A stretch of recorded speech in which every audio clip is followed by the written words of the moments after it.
now, they will join later. Good morning, everyone. My name is Gennady, and welcome to the second class of the course, Deep Learning by Example on Beowulf. This introductory course teaches the basics of deep learning and of different types of deep learning networks through a set of hands-on biological examples implemented in Keras, one example per class.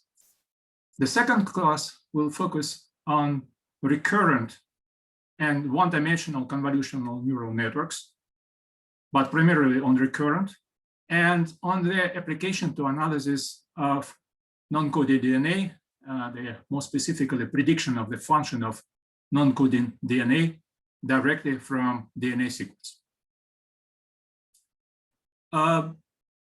During the class, I will make a stop after each class, after each slide, and ask you if you have questions.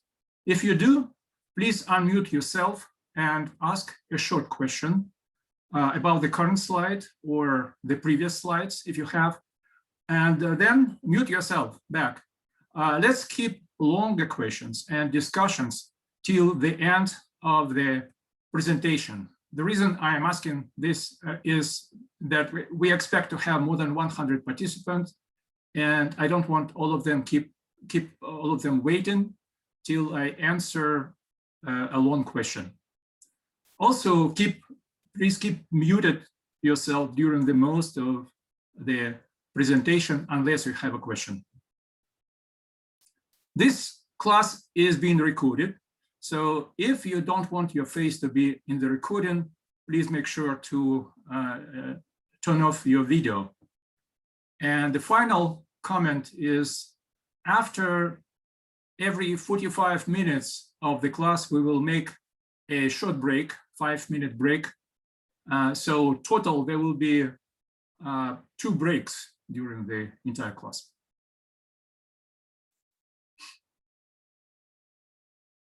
So the networks that we will discuss today, recurrent neural networks, as well as one-dimensional convolutional neural networks, have a number of applications, such as in natural language processing, text document classification, time series analysis, including the classification, comparison, forecasting, for example, forecasting weather, forecasting stock prices, and so on. Let's start with discussion of one particular non-biological benchmark example that is typically used in deep learning courses or books. That example is movie sentiment analysis or movie sentiment prediction. We are given a set of movie description, text descriptions from the International Movie Database, and also we have labels for each description. The binary label 1 or 0, meaning I like it, I dislike it, or yes or no. And the task is to train recurrent neural network on this data so that it would be able to predict the sentiment or the label for each new, previously unseen movie description. The biological example to be discussed today, which is prediction of the function of non-coding DNA, will differ from this non-bio example in 3 different ways.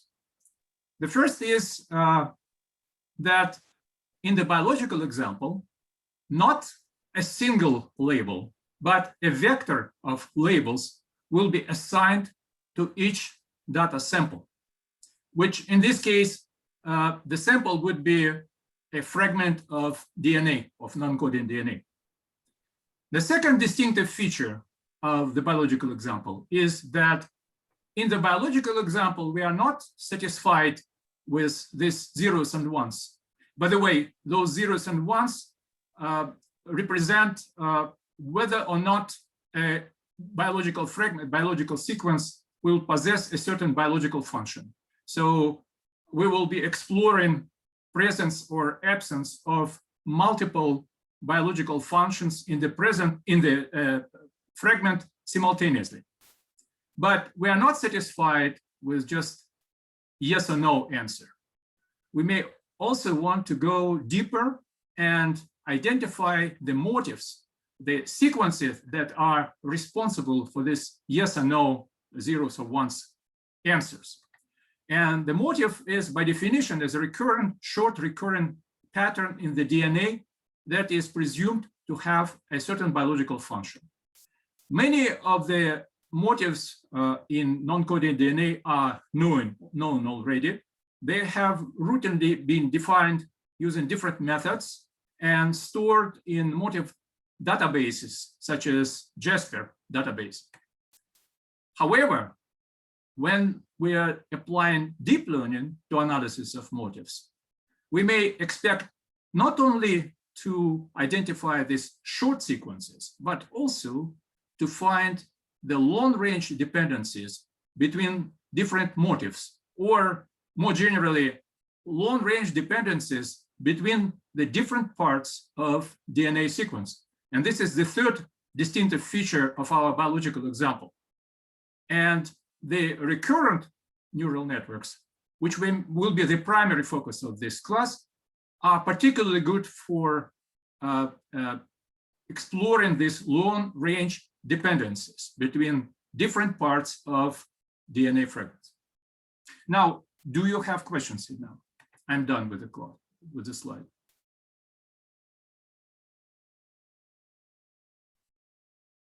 Okay, I do not hear any questions, so I proceed to the next slide. This table provides an overview of all the biological examples to be discussed in this course.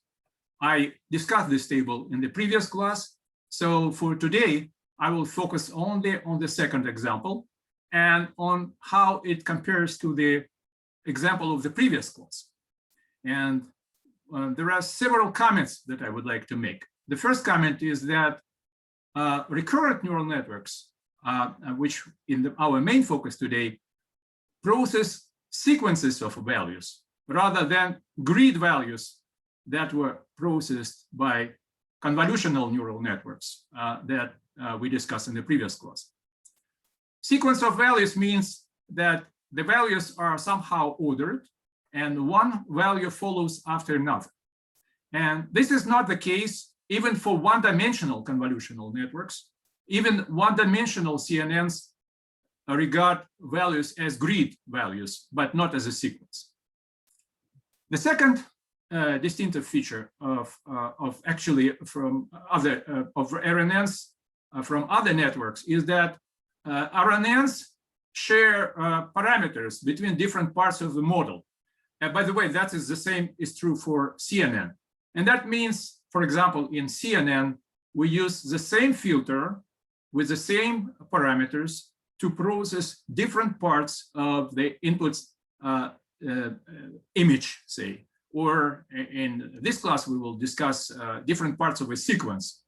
But the parameters are the same, and one filter would correspond to one artificial neuron. And this differs both RNN and CNN from the multi-layered perceptron, or in general, from the dense networks with only dense layers. An example is shown here. Every network, every connection in this network is unique. I'm sorry. The connections are not shared. The third comment is that recurrent neural networks allow cyclic connections. Cyclic connections means that they are shown here on the icon. There are two forms of representation, the recurrent neural network. On the left, it's a compact form where you see the output from the box. The box represents processing performed by recurrent network. And the output from one step of processing becomes the input for the next step of processing. Or in unfolded form, this same, its equivalent representation can be represented this way. We will discuss it later.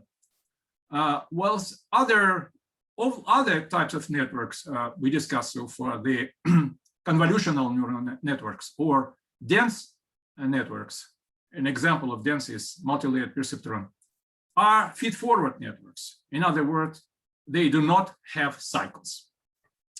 And finally, examples number 1 and number 2 both take a supervised machine learning approach, which means ground truth data will be required for training the both. However, they are complementary in the way their training will be performed. In the first example, we discussed that in the previous class, very limited amount of ground truth data was available because labeling of images is pretty much manual procedure. There is some software that facilitates labeling, but still manual component is significant in labeling the biological images. And therefore, in order to prevent overfitting by training on a network on a small amount of training data, we performed augmentation of the data set, which effectively increased the size of the training data set. And then we used feed generator method for training the network, which is specific for augmented data. In the current example, we have plenty of ground truth data because all the data have been generated using next generation sequencing technologies. So there is no need in augmentation in this case. And we would use the feed method provided by Keras for training these networks. Any questions about this slide?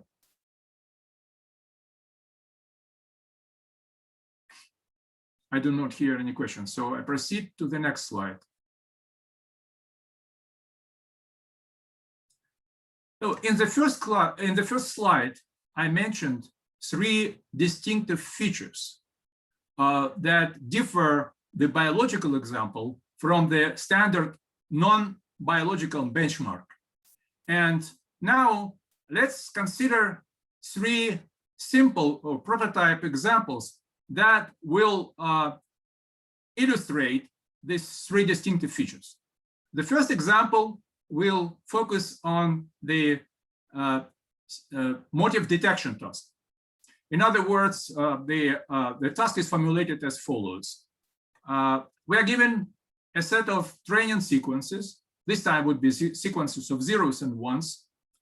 And we are given binary labels assigned to each the sequence. And the label is assigned depending on whether or not a certain unknown motive is present in the sequence. It is unknown to the program, but so of course we know what it was by design of the data set.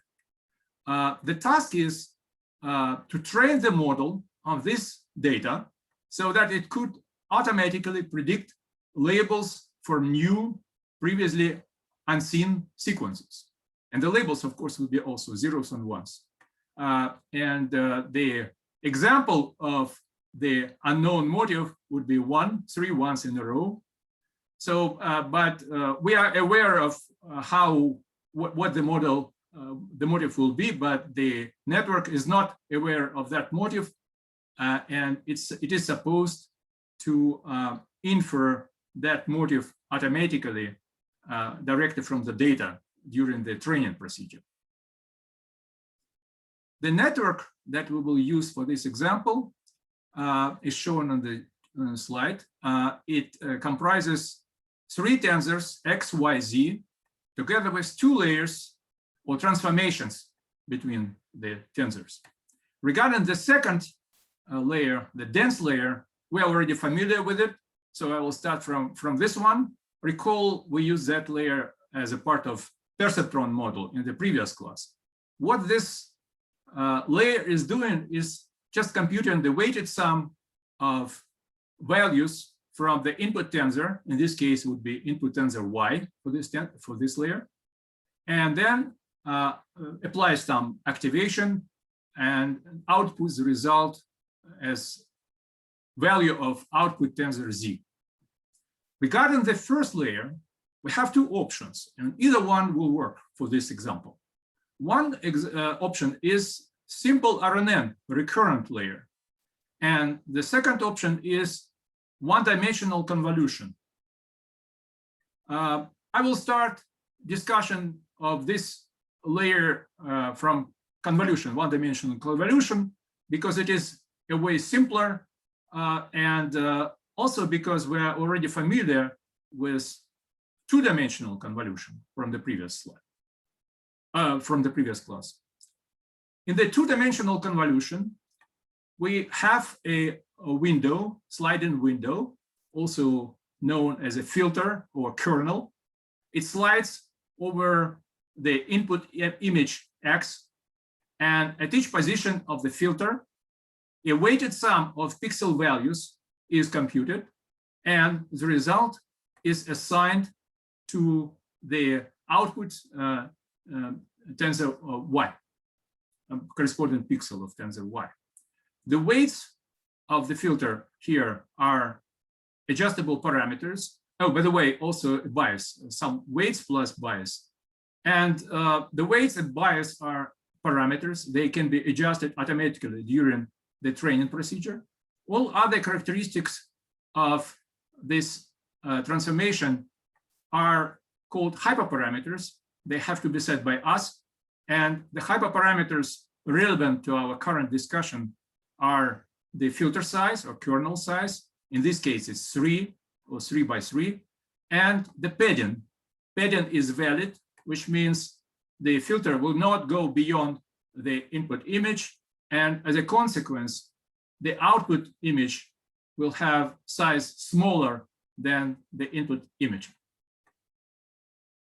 The one-dimensional convolution is performed pretty much the same way as two-dimensional, but the window in this case will be one-dimensional window, or say size 3, for example, and the output also will be one-dimensional tensor. The index in the input image or output, input tensor or output tensor is often associated with time. So I will designate it T, and will also sometimes use interchangeably as a time. The transformation of input tensor X into output tensor Y is performed according to this formula. So we take a weighted sum of values of the input tensor at the current time, at the previous time, at the next time, and with some weights, and plus a certain bias, plus activation, and that would be output to produce output for one element of the output tensor. The number of parameters used by this operation is obviously 4. It's 3 weights plus 1 bias. The activation does not involve any adjustable parameters.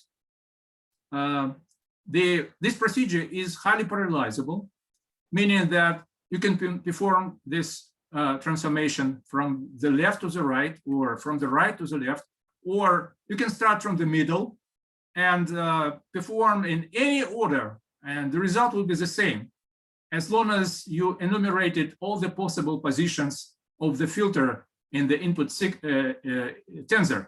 And therefore, theoretically, this operation could be performed by multiple different CPUs. Each CPU will perform its own particular convolution, and the result could be summarized together. And also, this transformation is memoryless, and I will explain what it means based on a comparison with recurrent transformation. Now, let's look at the recurrent transformation. The recurrent transformation differs from the one-dimensional convolutional. In the recurrent transformation, the value at the current time of tensor Y will depend only on 1, not 3, but only on 1 value of tensor X, of the input tensor X, the value at the same time, at the same T, plus it will also depend on previous time of tensor Y. So the formula would be bias plus some weight value of x at time t, and some another weight times value of y at previous time, and plus activation. So the total number of parameters in this case would be 3. The processing is sequential. It's no longer parallelizable, because you cannot start from the middle. You have to do it from all the way from the left to the right, or all the way from the right to the left, but not in arbitrary order. So it's not parallelizable. And also, this transformation has memory. A memory in the sense that y at the time t depends on y at the previous time, but the y at the previous time, the same way, according to the same formula, depends on its previous value, and so on. So theoretically, y at time t depends, it has some information, some memory about all the previous values of the output tensor. In this sense, it has memory, which does not, the convolutional 1D transformation does not possess memory. So far, we discussed only the case when a single neuron was used for each of these transformations. It actually involves weighted sum of some values plus activation, and this is what a single artificial neuron is usually doing. Recall perceptron from the previous class. However, in practice, usually both transformations are performed with multiple neurons. For example, in convolutional, we may perform use multiple different filters simultaneously, and from a single input, we would produce multiple outputs. Each of those outputs is called channel. I will call it channel.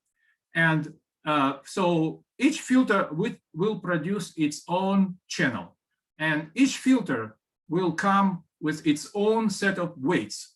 So the results from all of this one-dimensional convolutions will be stacked together, as shown in this chart. This transformation with multiple filters is still highly parallelizable. It is still memoryless. The channels, what's important, are independent. So each channel can be produced separately from all other channels. So in this sense, the procedure also can be parallelized. And the output values, according to default Keras procedure, the output values will be all the values of y in all channels, the output from the one-dimensional convolution. Total number of parameters would be size of filter plus 1, 1 stands for bias, times n, where n is the number of channels. Now let's look how the same operation is multi-channel processing applies to recurrent transformation. In the recurrent transformation, there will also 3 channels will be produced. Each channel will be produced with a separate artificial neuron with a separate set of parameters for linear combination plus activation. And what is important, an important difference of this transformation is that channels this time will be interacting. And interaction of the channels means that value, say, for example, this one at the first channel, value of y at time t will depend not only on value of y at the previous time at the same channel, but this value will depend also on previous values of y in all other channels. In other words, in all these 3 stippled cells will affect the value in this cell. So the total number of parameters, because of that interacting channels property, will include the square term, n squared terms. It's a product of multiply n by n squared. And the output from this processing would be just the last values by default. It's also possible to use optional, change the output format. but by default, Keras outputs only the last values in each channel because of memory. I mentioned that every value Y has a memory about all previous values. So it suffices in general just to output the last values of Y. But optionally, you can output the entire channel as well. Any questions about this slide? Gennady, Yes. I would like to ask about the 1D convolution. The X values, we have 3 values, and are these values gonna be overlapping in time or are not? You mean these 3 values? Yes. They are 3 independent values. They correspond to, say, this value is xt. This value is x at the previous time, xt minus 1, right? And this value is xt plus 1. So no, they do not overlap, of course. They correspond to 3 consecutive time moments, if we can call it time. Okay, thank you. But I was just thinking that as we go in a time, if they're gonna overlap, let's say we move to the right in time, right? No overlapping in time. It's just 3. You basically perform this procedure 1 step at a time. So at the current step that is shown on the chart, the middle cell will correspond to current time, the previous to the previous time, and the right one to the next time. Okay. So okay, that's clear. Another question: why 3? Why not 4 or 5? No, it's just convention. Whatever you want, the number of this is the filter size, and the filter size is hyperparameter. So whatever you set, hyperparameter is supposed to be set by a researcher, by you. So for this one, I just choose a filter of size 3. It could be any number. It could be 5, could be 4, whatever. Okay, thank you. It's just optional. Would that usually be like the smallest motif you would expect is the filter size? Yes, in general, the size of the motif will depend on, if we would like to detect a motif of a particular size, I'm going a little bit ahead of the presentation, but in general, we should choose the size of filter at least as big as the size of the motif, or maybe bigger. It was okay. But this would be a discussion, part of the second example. I will mention that specifically in the second example. Gennady, there's a question from Sumitra on the chat. The question is, how do you specify motif length in COV1D and simple RNN? So at this time, I do not specify a motif. I just explained, I showed the motif like 3 once in a row, just an example. At this time, when we detect, perform motif detection, we are not aware of how long the motif is. We actually do not know anything about the motif. The model is not aware of the motif. The motif is unknown. All the model has is the sequences, the entire sequences, not the motif sequence, entire sequence, plus labels, 0 or 1, assigned to the entire sequence. The motifs are not detected. They detected, but they are not discovered yet. And the discovery of a motif, in other words, determination of the motif sequence, that would be a subject of the second example, or the second prototype example. But this time we are doing blindly, say, motif is present or motif is absent from the sequence, but we don't know what the motif is. The model is not aware at this point what the motif is. Is that clear? Yeah, that seems clear. Thank you, Gennady. Okay. Hello. Yes. I have a question. So for the X, if this is DNA sequence, there will be 4 channels of the 0 That's and right. 1, right? That's right. I'll discuss it. I'll discuss this question when we proceed to the biological example. I specifically have a slide that explains how we will handle the biological DNA sequence. Right now, the input is one-dimensional. And for DNA sequence, you are right, that would be four-dimensional. I mean, would be two-dimensional, but the second dimension will be 4 rather than 1, right? So I have a slide that will explain how we handle this more sophisticated input by one-dimensional convolution. Do all your sequences have to be the same size? I mean, your input sequences. Yes, this is simple example. Yes. And in general, yes, we do assume that they are the same size. But if, say, your biological sequences are different, you can pair them, make them the same size by adding some fictitious elements that mean nothing. It's possible to do in general. Thank you. But for this simple example, yes, I chose purposely the size of the. Well, I'll show actually how we design, and this next slide will show how we design the data set, because this next slide will be about how we implement this model, and I will provide more details. So for the RNA model, the last element is that I can imagine is that meaning like whether the motif there is any signature present or not. Is that Could you repeat the question again? I mean, for the RNA model, in the second model, that the keras only return the last element, right? That's right. Result of the so does that corresponding to like whether certain signature is present or not? Like what information does it encode? The last element.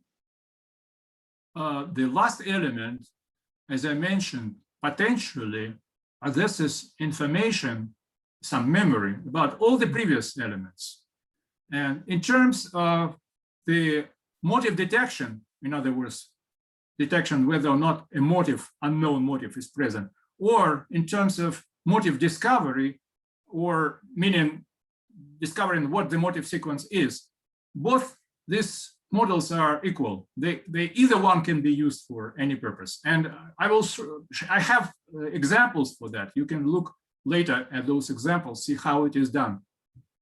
Okay. Does it address your question? Yeah. Okay. Okay. So basically,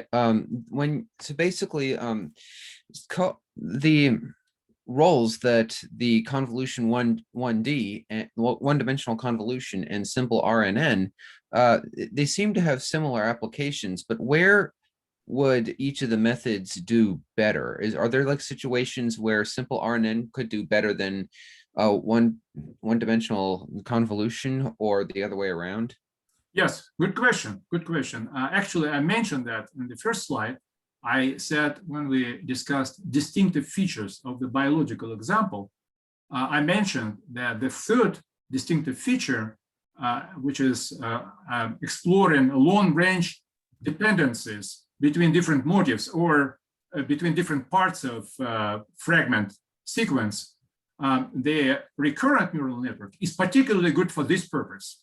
So recurrent networks are good for analysis of long sequences and long-range dependencies between different parts of the motif. And convolutional, theoretically, it could be probably, but recurrent is preferable for that particular purpose. Okay, thank you. Mm-hmm. You're welcome.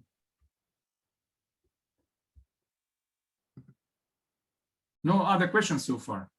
Okay, please keep muted yourself till the next stop when I make, and I proceed to the next slide, which describes how we implement that model for motif detection that we discussed in the previous slide. So the entire code comprises 4 steps that we are familiar with. 4 processing steps: a header, getting data, defining the model, and running the model.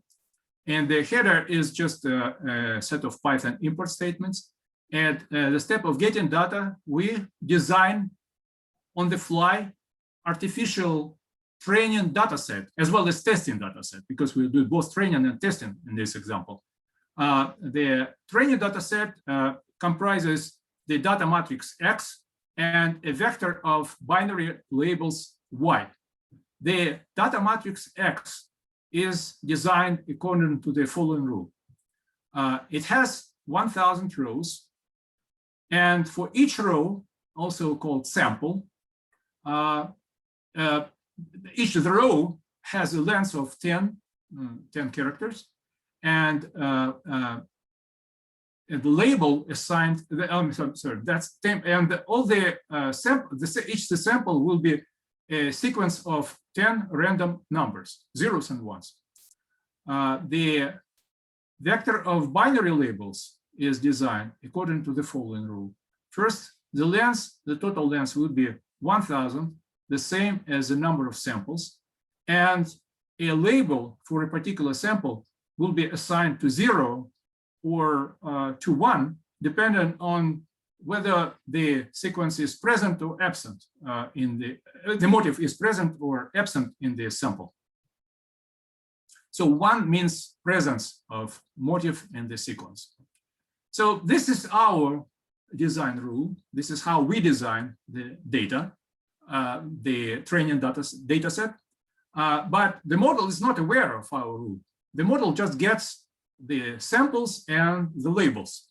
And the model is not aware at this point what the motif is. So the model is supposed to learn how to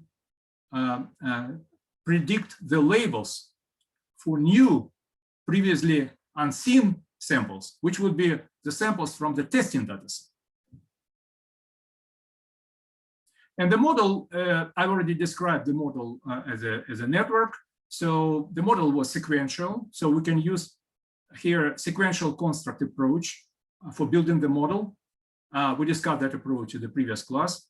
So we create first a sequential container as an empty container, and then we sequentially add layers, one layer at a time, to this container. For this implementation, I chose simple RNN at the first layer. Then I have to use, actually for this particular, output from this one would be not the last values, but I with option return sequences true, it will output the entire sequences of all Ys from this processing. And then I have to use this another layer, flatten, which we'll discuss later in the talk. It makes the output one-dimensional. And that is required for dense layer, because dense layer accepts only one-dimensional tensors as input. And then we apply dense layer, and in order to complete the definition of the model, we have to compile it. Compiling the model means basically checking that everything, whatever is required for running the model, is available, is present, and is in place. And it requires, by Keras requires that we specify at least 2 items in order for the model to compile. These are a loss function, which is a function of weights, which we will minimize during the training procedure, and the optimizer, the particular algorithm that will be used for minimization of the loss. And for both of these items, Keras have already predefined functions. So it suffices for this particular case just to specify the names of those functions. And finally, at the step of running the model, we perform running the model by calling the method fit. But the method fit will automatically adjust the weights and store these results of the weights, the trained weights, in a separate file, which is called checkpoint. And so we have to define first where we want to store the weights, checkpoint file, and then we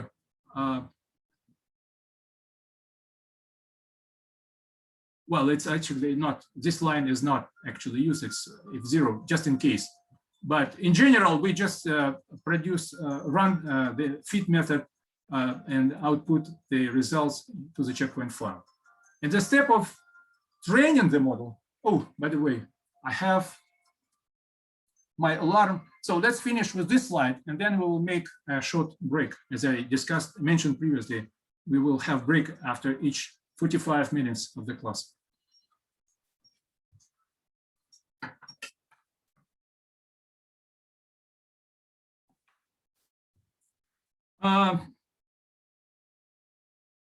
Yes, and so after training the model, we have the weights stored in the checkpoint file, and then we call another method, predict, on the model, and we substitute the testing data, testing samples, which are generated pretty much the same way as the training data, but with smaller size. And then we output the predicted labels, Y, and we compare them with ground truth labels, Y test, which we know. That's basically what the code is. And I have executable for that code. So you can, when we do practice with the software, you can run it and we'll see how it works. Any questions? No questions. Then let's make a stop for now for 5 minutes. We have 9:15 now. I'm sorry, 10:15 now. So let's do 5 minutes break. Or meanwhile, you may ask questions if you have any. We will start at 10:20 approximately.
Okay, I guess we can continue.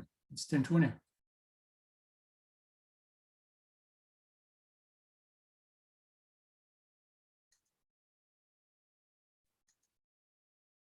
So now that we know how to detect the presence or absence of the so far unknown motive in the sequence, let's consider the second task, which is called motive discovery.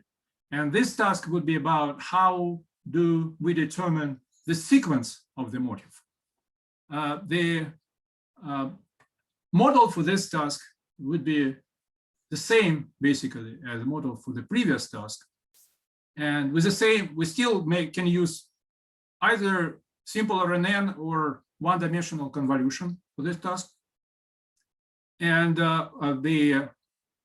plus we expect to have, actually the task is formulated as follows. We now, since we already pre-trained the model of the previous task, we expect to have pre-trained weights. So we have pre-trained weights from the previous example as input. But for most of practical applications, usually one-dimensional convolution used for this purpose. It's not necessary. Our example, I have example for both this simple example for both these types of layers. But for this time I will stick on one-dimensional convolution just because in biological applications, usually this type of layer is used. And we're also given a set of testing sequences of zeros and ones, similar to how we derived in the previous example. And the task would be to define the motive sequence. This task will be solved using a heuristic approach, which is based on some implicit assumptions. I'll mention some of these assumptions later. According to our previous model, as we discussed, if the input sequence or input tensor does not have a motive, then we expect the output from the network will be small and it will round up to 0. So 0 would be the label in this case. However, if the input sequence has the motive, then the output from the network is expected to be close to 1 and will round up to 1. That means label 1. The assumption of our heuristic approach is that since we look at, we see that the value of Z is actually a weighted sum of using weights of the dense layer of the values of the input tensor Y, which is an input tensor for this dense layer, then the assumption of the heuristic approach is that when we have a motive, at least one of the values of tensor Y will have large value. And that large value will contribute to the weighted sum of values and make the value of Z close to 1. Because the weights here are fixed. They are taken from the previous example. We do not vary the weights now. And so the value of Y is the only thing that can contribute to making Z equal to 1. And that large value, of course, will be produced by one-dimensional convolution when the convolutional filter is placed exactly at the position of the motive. So I mentioned that, so large values will be this one. I mentioned that our model is based, heuristic approach is based on certain assumptions. One of the assumptions is that all the weights of the dense layer are positive. Only in this case, we will have positive contribution, big contribution from one of the elements. And this assumption seems to hold in practice. It seems to work. The other assumption is, I will mention it later, that actually we're expected to know the approximate size of the motive, or at least we expected to know the upper bound of that motive size.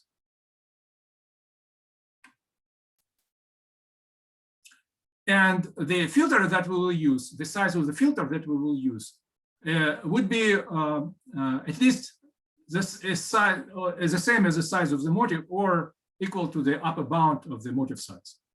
And in this case, we can determine the approximate location of the motif in the input sequence by applying argmax function to the convolutional transformation. In other words, the argument of convolutional transformation will be the position of the motif inside of the, I'm sorry, position of the filter inside of the input sequence.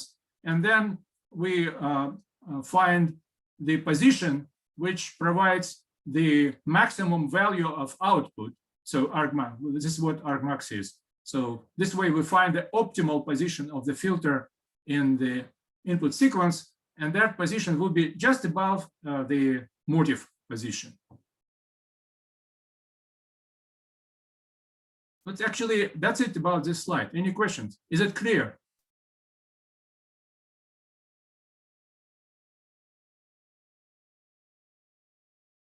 Okay. Oh, no, there is one more item. Let me.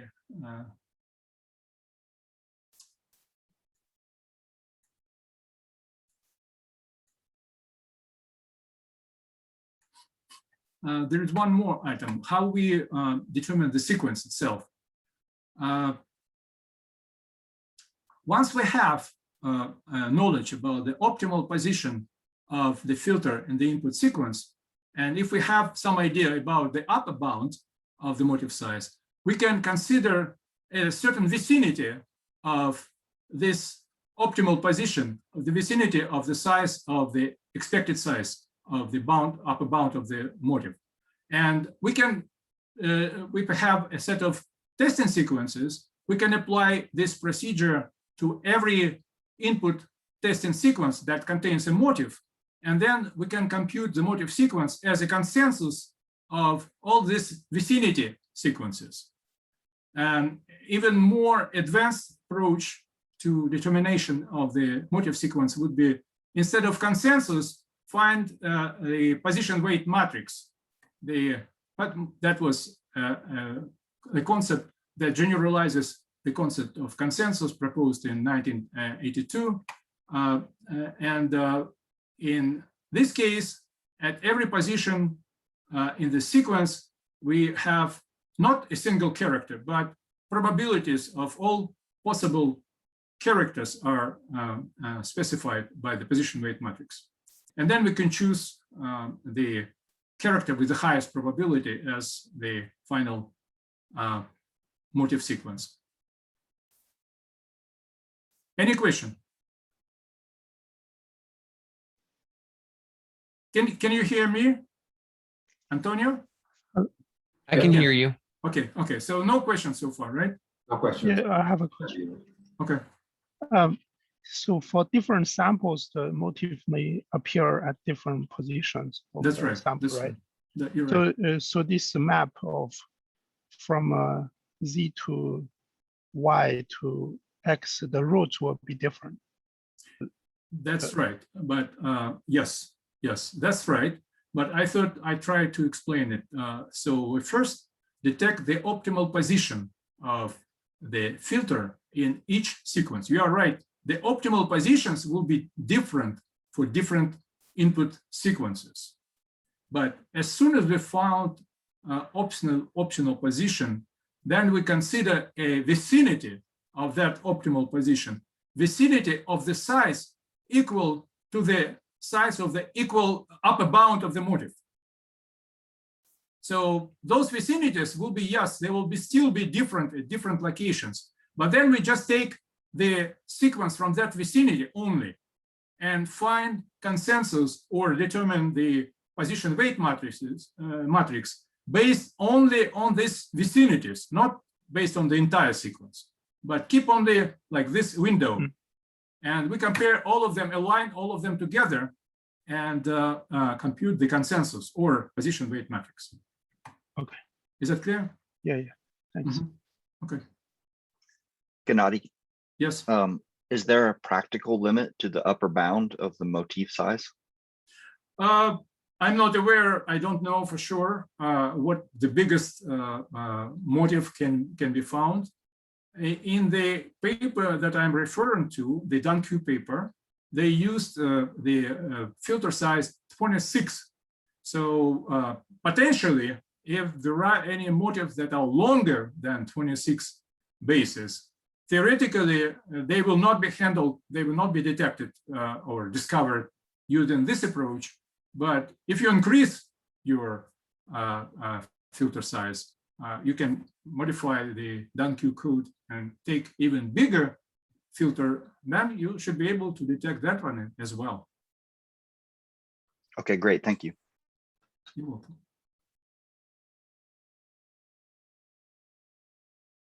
No other questions so far. So I proceed to the next slide, which will show how we implement these models that I just described.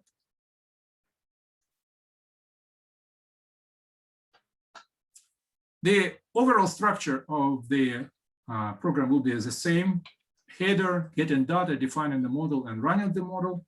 The first three processing steps are very similar to what we already discussed, with the only difference that instead of simple RNN, recurrently I now use convolutional layer, but it could be also simple RNN as well. As I mentioned, it doesn't matter.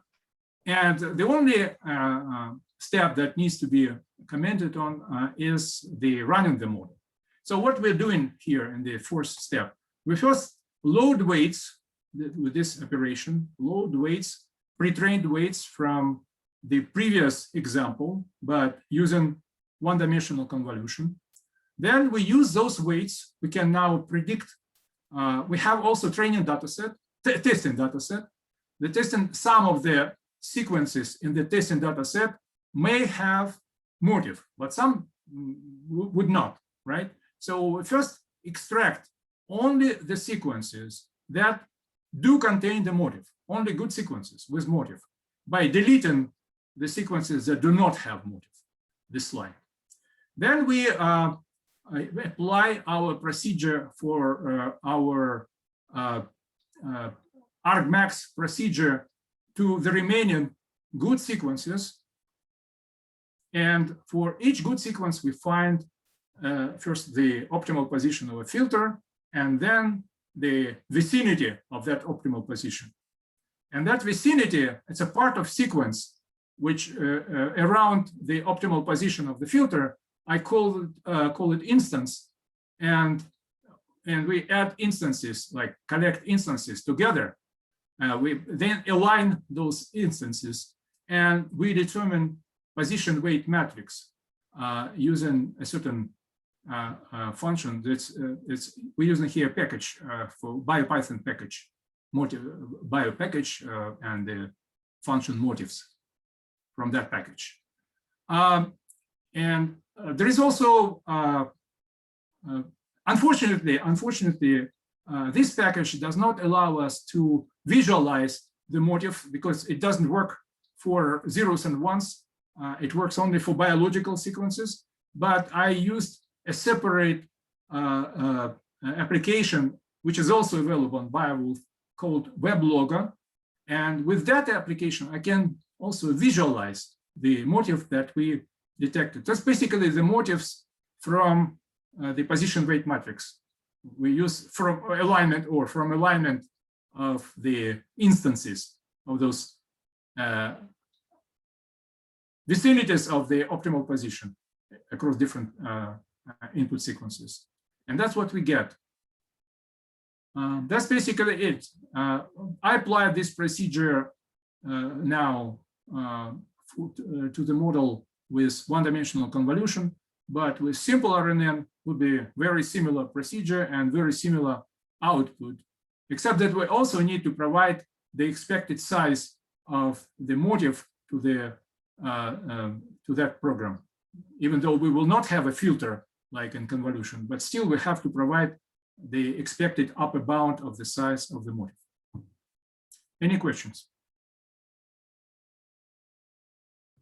For something like this motif discovery for the one-dimensional convolution, what are the advantages that a one-dimensional convolution would have for something like this over, say, a simple RNN. I know that you said that simple RNN is preferable for some applications, but what would be the advantages of using the one-dimensional convolution for something like motif discovery? I would not say there is any advantage. Maybe just intuitively, it's more straightforward, more intuitive, because in one-dimensional convolution, we already have a filter. We already have a certain window, right? And we expect that the motif should be within this window. It should be at least no bigger than the filter window. In the case of simple RNN or any recurrent processing, we do not have that window. We are dealing every time with, say, current value of y and the previous value of y. So it's probably less intuitive and more straightforward would be to use one-dimensional convolution. But otherwise, I do not see any significant advantage of using one-dimensional convolution over recurrent processing. Okay. All right. Thank you. You're welcome. Gennady, I have a quick question. Will this work for multiple sequences on the same sample? Multiple sequences. Multiple motifs, I'm sorry. Oh, yes. Well, it's independent. They're completely independent. Yes. In the program, not exactly this one, not exactly this simple example, but in the biological example, basically the same idea is applied to multiple sequences. And of course, if you are dealing with multiple sequences, you cannot use the same model as we used, the model from the previous chart. The model from the previous chart is supposed to have output a single, actually it's a scalar at 0 or 1, right? So if you would like to apply this similar procedure to multiple motifs, you have to have here a tensor of the dimension of the length equal to the how many motifs you want to detect. So instead of scalar, you would have one-dimensional vector of outputs, and each element of this output tensor would be either 0 or 1.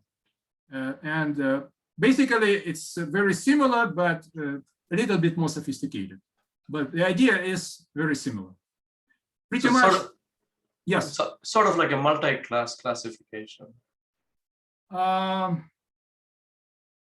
would say it's probably even, yes, a kind of. It's a kind of. Okay, thank you. Well, actually not. Not. Okay. Because if you would say multi-class classification, that means you want to select one particular class out of a set of classes, right? But in this case, no, it's not actually, because here every element of the output tensor, if you use multi-motif, every element can be 1, and every element simultaneously maybe could be 0. So in multi-class, I would say, if we have output tensor, only one value of the output will be 1. All others should be zeros, right? Because you choose only one class out of a set of classes. Here, every element of the output can be 1, for example. All of them 1 is okay, because it just means that all the motifs are present in your input sequence. You do not choose only one motif that is, you see? Yes, I understand. Thank you. Okay, you're welcome. Okay, so if any other questions? Yeah. Sorry, go ahead. Question or a comment on the chat saying that the conv1d should be a bit faster too. It's more parallel. That's what he's saying or asking in the chat. I'm not sure I understood the question. Yeah, Henry is referring to the conv1d and saying that the conv1d should be a bit faster too, because it's more parallel. Is this true? Okay, I see. So should we prefer one-dimensional convolution because it is parallel. Yes, in terms of the speed, yes, you are right. Probably you're right. If you care about the speed, that's probably would be advantage for motive detection. I mean, for motive discovery. But in general, motive discovery is a relatively slow, relatively fast operation. The motive discovery is performed by our visualization procedure. The more difficult thing is to train the model to generate the weights. That is time consuming. This is where you would have some advantage of probably of using one-dimensional convolution. But yes, in some sense, yes, that would be an advantage of one-dimensional convolution. Okay. But not in terms of algorithm. The algorithm seems to work in either way. Yeah, that makes sense. And I think Sumitra had a question. Yeah, regarding that multiple motifs case, so how does the network ensure that the output that is generated corresponds to different motifs? Means how it ensures that all the outputs are corresponding to the same motif? I'm not sure I understood the question. Okay, so when there was a question that regarding multiple motifs, suppose there are two different motifs in the sequences. Okay. Oh, okay, multiple motifs. Okay. Yeah. So in that cases, you said that we can create output with a tensor of size 2. The first one is corresponding to one motif, and the second in the second value correspond to another motif. Right. So my question is that how does the network ensure that these two motifs that it generates are always distinct? They are not the same motif. Oh, I see. Yeah. How can we? Somewhere it has to differentiate, right? In the model. Yes. Actually, let me just, maybe I did not mention it in the previous slide. I have the link that nice paper, but I did not mention it. The second link here. Okay. That paper, basically why I like it, it shows an alternative way of producing a position weight matrix, alternative to what I described. The way I described it, this seems to be more intuitive, but this way is less intuitive, but very elegant. You can basically generate the position weight matrix directly from convolutional filter. Say, if you have, by the way, if you want to generate multiple motifs, you have to have not just one convolution. Not a single convolutional filter, but multiple convolutional filters, right? Okay. For each filter would handle a separate motif.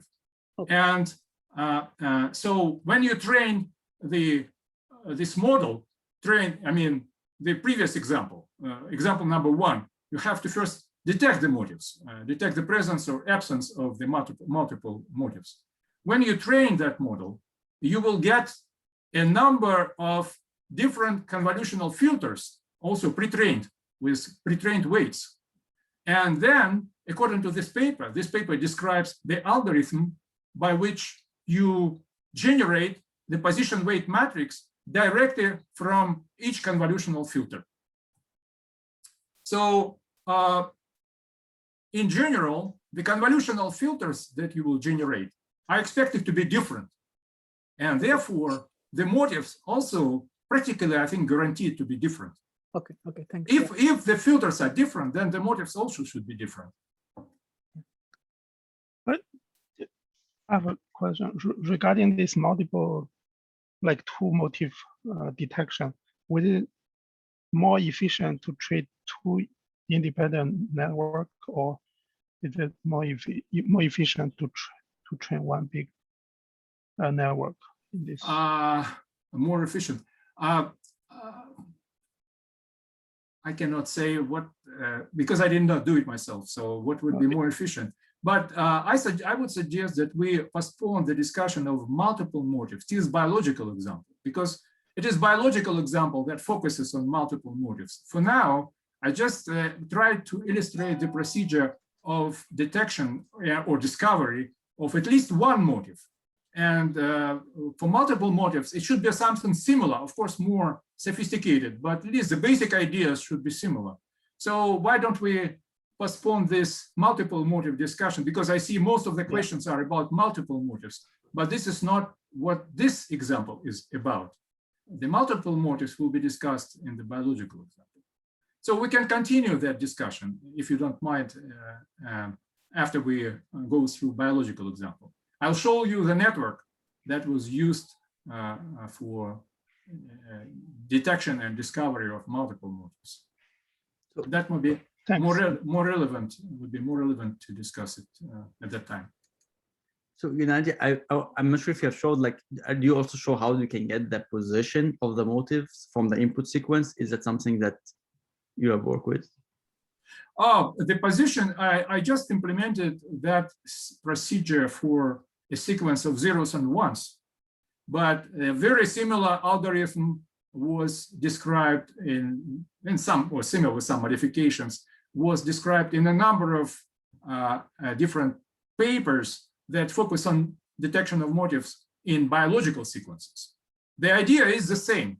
I just try to present it in a very simple case, hopefully most simple for understanding the algorithm. My input, for example, is one-dimensional sequence, whereas in biological example, the input would be four-dimensional. I mean, two-dimensional, but of size, the fragment size by 4, because 4 stands for ACGT. Right? Yeah, I understand, but like when you say this network says the motives exist or not, but have you also an idea of, like, if the motive exists, does it show you where it exists in the sequence? Which part of the sequence where the motives exist? Right. I mean, what is the question? I think that approach that I described gives you the algorithm to determine where the motive is, right? The location. I said optimal position of the filter. This is exactly what we okay. Optimal position it's an optimal position of a filter, which would result in maximum value, which project that part of sequence to the maximum value of y, and that would exactly correspond to the position of the motive. Okay, thank you.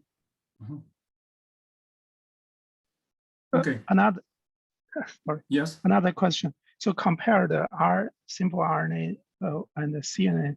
So you mentioned that RNA they also bring the information from previous key from different channel, right? Right.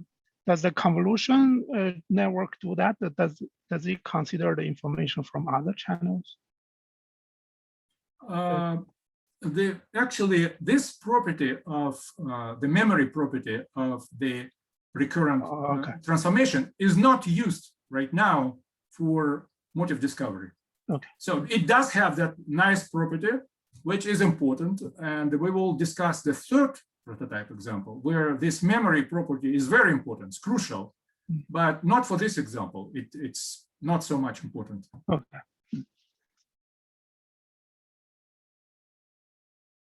Okay, so if there is no more questions, there are no more questions, I proceed to the discussion of the next topic. And I wanted to mention first that in both these previous prototype examples, we compiled the model. When we compiled the model, we specified the loss and optimizer. They are necessary, they are required by Keras, but we specified them by just given the string of the name of the corresponding item. The loss, for example, was binary cross entropy. We already discussed the binary cross entropy in the first class, what exactly it is doing, what it means. The second optimizer is SGD, stochastic gradient descent. I also provide just the name, but let's now take a look at what this optimizer is actually doing. And that will be discussed in the next slide.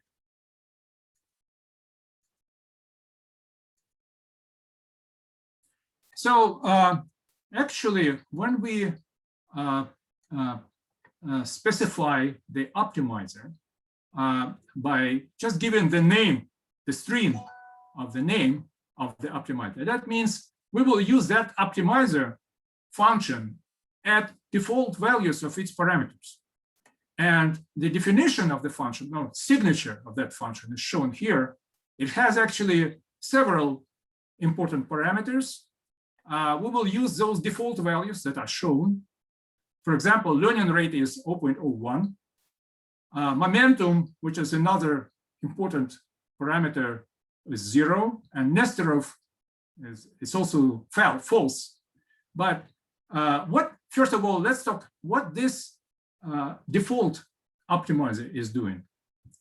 To make it short, the optimizer automatically adjusts the weights of a network through a series of iterative updates. And those updates, the updates for the weights, will follow this equation, which I call basic gradient descent formula for updating weights. In this formula, W is a vector of weights. It's not just one value, but a vector. In practical examples, it may be a vector of thousands or even millions of components.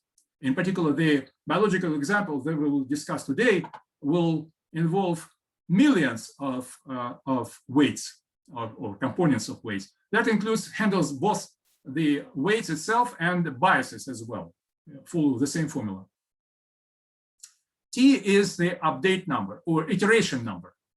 So the weight with subscript T refers to the current value before the update, and the W with subscript T+1 refers to the next value of vector W after the update.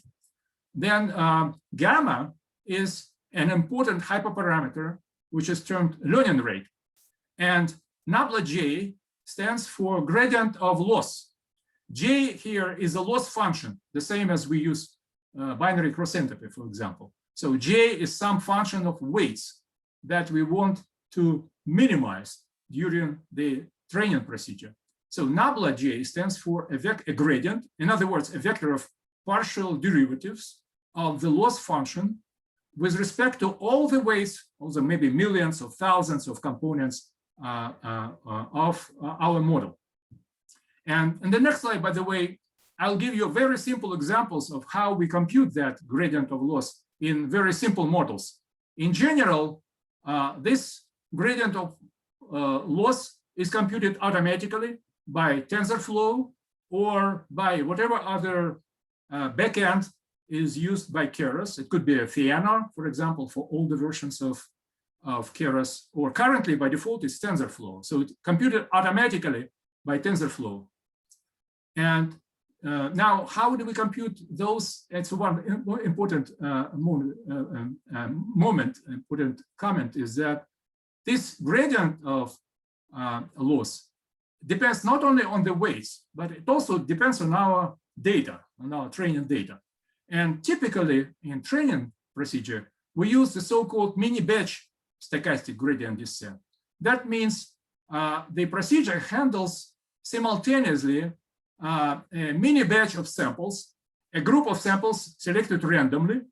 The size of this group is called batch size, and it is yet another hyperparameter, but it has default value 32 in Keras. But you can set it whatever value you want during the training. And the gradient of loss is computed first for each of these individual samples, and then it is averaged over a mini batch.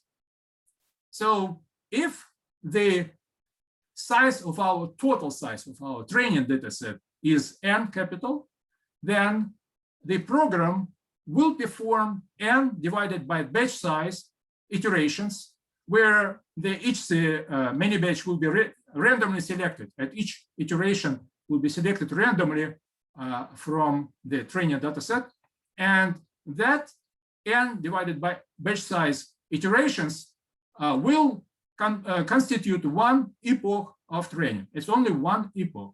So after one epoch, we would update the weights in the checkpoint file, and then we proceed to the next epoch and continue to do it the same way. So far, I only mentioned the default processing of the stochastic gradient descent. In other words, default parameters, which will be used if we specify optimizer just by string SGD. However, in practice, we may want to use non-default values of those parameters. For example, we may vary the learning rate. We may want to smaller learning rate. In practice, it's very important, or maybe bigger if you want to move faster. And in the general case, if you want to use customized options, you have first to create an object, optimize the object. Let's call it customized SGD, for example. I create this object by passing some custom values, whatever values I want, to this function. For example, I choose learning rate different from the default. I choose Nestor of 0.9, for example, and I'm sorry, momentum 0.9 and Nestor of the true instead of false, and so on. And then I compile. When I compile the model, instead of the string SGD, I substitute now this object, and then run feed that model compiled this way. And all the other options, they are very important, what these other options are doing, but I postpone it I have a backup slide that provides a detailed description of what these non-default options are doing. If you're interested, we can talk about it after the main body of the presentation. Any questions? No questions. If you have a question, you can ask after the next slide. Think about your questions. It's okay. And I proceed to the next slide, which will be how we normally perform training of a feed-forward network. Recall that feed-forward network is a network without cycles. That's unlike the recurrent neural network that has a cyclic connections, but feed-forward, its example is convolutional or dense network. Let's talk first about the feed-forward, how we train the feed-forward network. And I will use as an example the perceptron, the simplest possible network or model that we discussed in the first class. And that example will also give us the way to compute the gradient of loss that we discussed in the previous slide. So the perceptron model comprises three tensors, x, y, z, and two layers, transformations between the tensors. The first layer is dense layer, and the second is activation layer. And in order to train this model, we have to have ground truth data. The ground truth data come as a set of input samples. I call it I stands for input. And we have to have a set of labels, output labels, or targets, T. So T stands for targets. And we would like to train the parameters of the network so that the network would output Z from this input data, output the value Z, which is as close as possible to the target labels T. In other words, we try to minimize the loss function, which is defined as a mean squared deviation of our network output Z, dependent on W, from the targets. And this is actually, J is a complex function, a composite function. It is a function of Z, according to this formula, where Z is in turn a composite function, a function of W, according to this formula. And what we're doing to minimize that function, we try to minimize it in small increments. Delta J, say, we do it smaller and smaller by those increments. And those increments are actually this loss, the deviation between the output and the target is actually the driving force for our training. The driving force is defined at the output of the network, but we try to propagate that driving force back, transform those delta J's, that's increments of the loss, into delta W's. We try to transform the increments of the loss into corresponding increments of the weights. In other words, we try to estimate the effect of changing each weight on the output loss value, how the output will change. And to find the connection between delta J and delta W, we have to differentiate the delta J with respect to W. And we differentiate, and then the connection will be like this one. If we now differentiate the expression for J, shown here, it is a composite function, so we have to apply a chain rule for this differentiation, where a certain calculations, after certain calculations, we come to this expression. I show you just the final result, and you can make sure yourself that this works. Here I chose pick just one particular weight. There are many of them, but the procedure for all weights will be similar. One of the weights from the dense layer. And you can see that this expression is actually, the gradient of loss. This is a vector of components of the partial derivatives of the loss with respect to different weights. And this expression, it's important. It has this sigma prime. Sigma is sigmoid activation, and sigma prime is derivative of the sigmoid activation. And from this chart, it becomes clear that the sigma itself is here, and sigma prime, the derivative, is shown here. So if the argument of sigma, which is this value, is very large positive or very large negative, then the sigma prime would tend to 0. In other words, the entire gradient of loss may be very small. And that possesses a problem for training. So if this value in the red box is very small, then however big change you make to the weights, there will not be significant change in the loss as a result. So this is what is termed the vanishing gradient. This is gradient is basically gradient of loss. So vanishing gradient will practically stop the training procedure. So far, I only discussed this for a perceptron, but for more sophisticated models like multi-layered perceptron, for example, that we discussed in the previous slide, the procedure would be similar. We say have now 3 dense layers instead of 1. And we again choose some weight, for example, that we want to explore. And we do basically pretty much the same operation, calculations, and compute again, find the connection between delta J at the output and the increment of a certain weight in the first layer. And if we perform the differentiation, this kind of differentiation, then we will see that now the gradient of loss is a product of 3 sigma primes. So again, if at least one of these sigma primes is close to 0, like here, then of course we will have again the vanishing gradient issue, which will prevent the model from further training.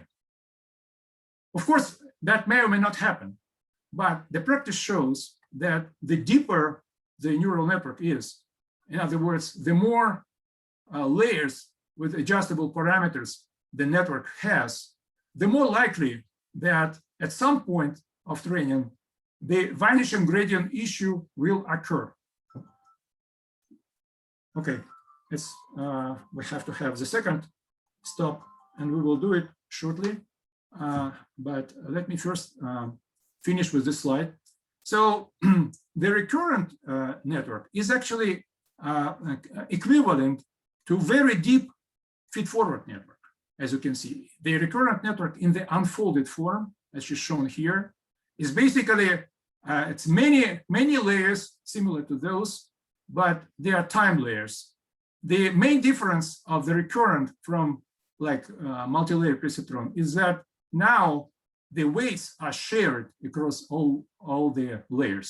Unlike the multi-layer perceptron, each dense layer comes with its own set of weights, but in the recurrent layer, each of those transformations is performed with exactly the same set of weights and biases. Otherwise, it's very similar. So it's very likely that if the number of time layers is very big, we will approach the vanishing gradient, approach the saturation, and the training procedure may stop. And the next example to be discussed in the next slide will illustrate that issue for a simple model or for a simple data set. Any questions?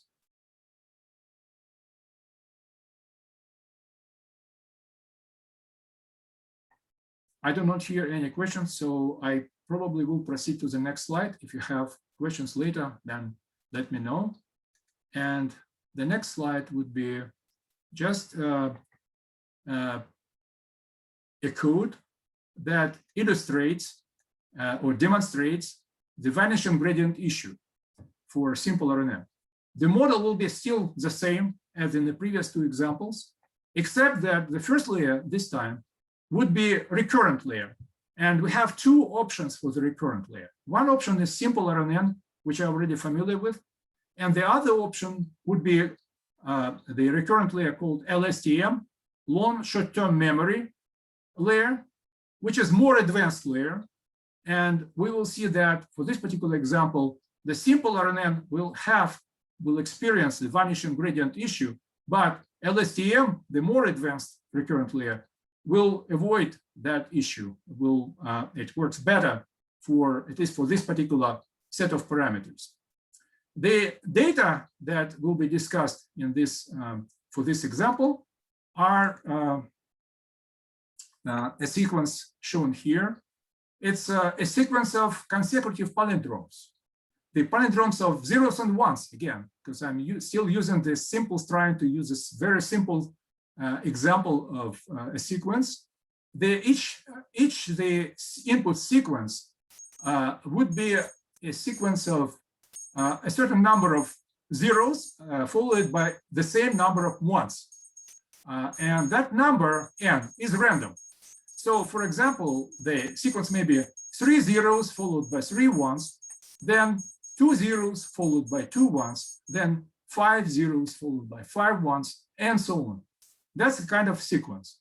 So although n here is random, it's stochastic, but a part of the sequence, nevertheless, is defined deterministically. For example, since we know that rule now, following this rule, when the 0 in the sequence is changed by 1, then we know for sure then that one should be followed by the same number of ones as we had the number of zeros preceding that one, right? So it will be exactly 3. And that deterministic part of sequence will be used for evaluation of the accuracy of the model. So we know how we designed the sequence, but our model is not aware of our design, of our rule. And model is supposed to get that rule, learn it automatically from the training data. So I use the model, which is pretty much the same, very similar, except that I said, and when we define we have getting data and we generate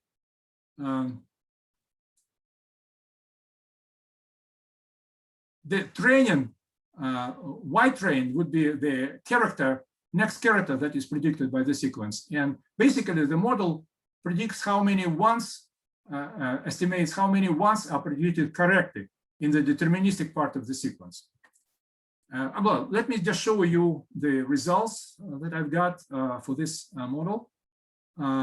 For simple RNN, after a certain number of iterations of epochs, where the accuracy of the prediction improved, gradually improved, we are now stopped about 93%. At 90%, the model does not improve anymore. In other words, approximately 93% of ones were predicted correctly, but no more. If we continue further training with more epochs, there would not be a significant improvement over this number. Whereas when we use the more advanced LSTM layer, we approach 99%, much better accuracy in prediction. For even longer sequences, LSTM should also fail. It will also fail because I mentioned the longer the sequence, or the more time layers we use, the deeper the network is, the more likely that vanishing gradient issue will occur. And it will indeed occur, even for LSTM. In that case, we need to use yet other approaches. But at least for this example, we'll see the clear advantage of the long short-term memory network. It can handle the long-range dependencies between different parts of sequence. It may figure out what should be the in one sequence, depending on what was in the previous part of that sequence. Any questions?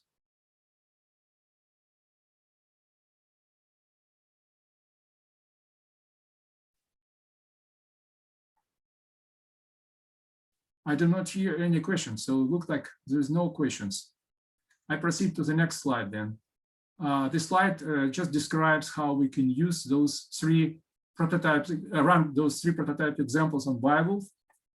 We just first allocate an interactive session. Then we load the model dlbio/class2, and we will have 5 executables available, which you can list by using this command, dlbio_bin. Then you just run any of these models by typing the name of the model, of the file. So we have two files for two models for programs for motive detection, MDET, using one-dimensional convolution and using simple RNN. We have two programs for motive discovery, one using convolutional, one-dimensional convolution, second simple RNN. And we have vanishing gradient application that uses only recurrent neural network, but inside of the code, you can replace either use either simple RNN or LSTM. It's very easy change in the code, and you will see the result. So I'm done so far with introductory part of the lecture. Let's make a second break for now, for a few minutes, and then we will finish the biological part. Any questions so far?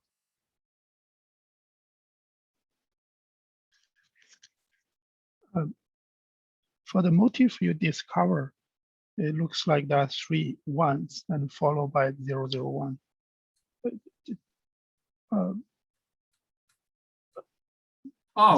Yeah. So is this because the filter is like a 8-digit length, so you get 8. So what I see seems to the 3 ones is the motif, right? We discover the motive. Okay, so we discover 3 ones because we designed the data that have only this motive, right? Oh. We initially designed the data. By our design, the motive was 3 ones in the data. Okay. And that's why we discovered what else we could discover. Only that motive, because that was by design of the data set, that motive was present.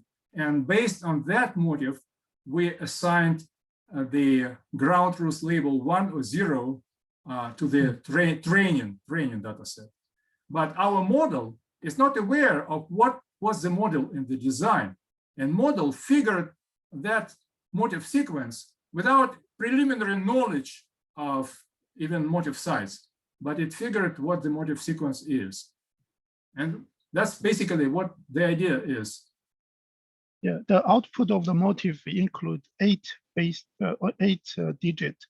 So that is because the design, the filter is. Oh, I see. designed I to see do- what you mean. I see what you mean. Okay, okay. So actually, that refers to the last slide, right?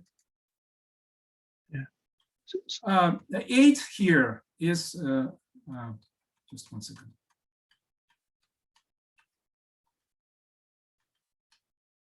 The value 8 here is just my expected upper bound of the motif size. It does not mean that it is exactly motif. You see, actual motif where we have 3 large, big ones, only of size 3. But I said that one of implicit assumptions of the approach is that we know the upper bound of the motif. So you can choose bigger upper bound. So you consider a bigger vicinity of the optimal position of filter in the input sequence. But then when you compute the consensus along all these vicinities, or you compute the position weight matrix, it will give you the high probabilities only for ones and low probabilities for other characters at other positions. That's why 3 ones. But you can choose filter with smaller size. Yes, Get just the yes, three- yes, the yes. one, right? Yes, but in general, you don't know what the motif is, right? It varies. In biological, motifs are different in lengths. So to be safe, we can choose some bigger value, which hopefully would include the motif. Motif will fit into that bigger vicinity. And then by computing the position weight matrix, we will identify the real motif with high, where the positions where the probability of one particular character is much higher than the other characters. Yeah, great. Thanks. You're welcome. And by the way, those values here, they are not still considerable, but that's because I purposely chose a relatively small testing data set. The bigger the testing data set, the more sequences you will have to compute the consensus from, and then those will be smaller and smaller. The contribution of those others, they will cancel out. And so you will have only those 3.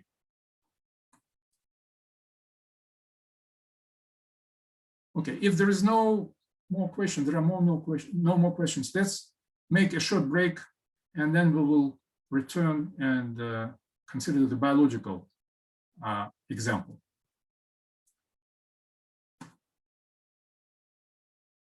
Five minutes. So now it's approximately 17 minutes, so 3-4 minutes maybe, and we will return back.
Okay, let's start again because we have no much time left. We have to complete because of the questions. We have delayed a little bit beyond the schedule. So I now proceed to the biological example of this class, which deals with prediction of the function of non-coding DNA de novo from sequence, mostly with the model called DunQ, but also with another model, DeepC, which is a predecessor of the DunQ model. So this task focuses on prediction of the function of non-coding DNA, which comprises in human up to 98% of the entire DNA sequence. And it is known to play an important role in regulation of gene expression. And this regulation occurs through a number of biological epigenetic events that take place in the non-coding DNA, such as formation transcription binding sites, formation of DNase 1 hypersensitivity sites, histone modifications, and so on. And I will call all of these events collectively targets, because the purpose of this example will be detection of the targets directly from DNA sequence. The data for this example came from this DeepC paper. The authors of this paper downloaded data in narrow peak format from both ENCODE and roadmap project. Then they one-hot encoded this data, and that was DeepC result in DeepC data set for training and validation and testing was also used by the DunQ paper. That will be our main focus. The DunQ was considered as the main biological example for this class, because it is the only model that I found on internet so far that makes use of Keras, was originally implemented in Keras, plus it is using recurrent neural network, or it is the model that has recurrent layer. All other models use either one-dimensional convolutional networks or some other third-party approaches, and are implemented in Torch, in TensorFlow, and in other deep learning frameworks. So for that reason, Keras DunQ was used as a main example, as a main model for this example. But I will also consider the DeepC model, which I re-implemented in Keras specifically for this class from Torch. And that model is using one-dimensional convolution. Any questions about this slide? So basically, DunQ uses RNN, whereas DeepC uses 1D CNN? That's right. DunQ is using recurrent layer as one of the layers. You will see that later. I will discuss the model. Actually, it is a hybrid network. It has a number of different types of layers, but the recurrent layer plays a key role in that processing. Okay. And now, before we discuss those models, that's a quick overview of what we will be talking about. This slide presents the main function of the training code of the software that was implemented, the DunQ application as it is implemented right now in BioGlue. That function is certainly, the entire program is much more sophisticated than the simple examples that we discussed so far. But the good news is that the main function of the training procedure, which actually governs the execution of the entire program, still has these 4 key processing steps that we already discussed: that header, getting data, defining the model, and running the model. Each of these steps includes one or more items. The items shown in red font will be discussed in the next several slides in more details.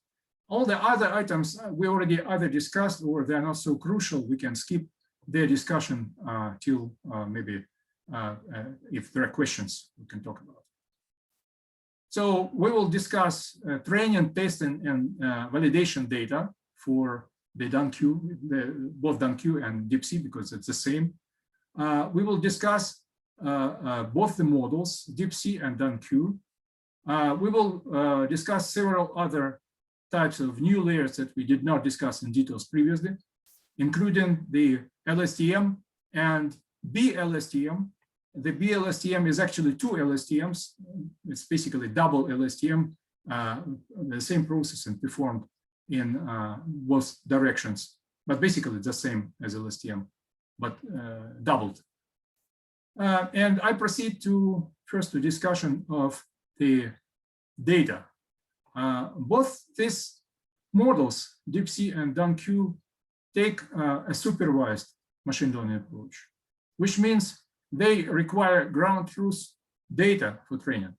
And this data come as a set of fragments of size, total size of data set is n. And the fragment out of this n is a sequence of actually a tensor of length 1000, which correspond to fragment of 1000 base pair long. And the second dimension is 4. The 4 stands for one hot encoded ACGT, like this one. This is about the samples, the data. And the labels that are available with DeepC model are also n. The total number of labels is the same as number of fragments. And each label is a vector of zeros and ones. Of the size 919, which is the total number of targets that I mentioned that in the previous slide.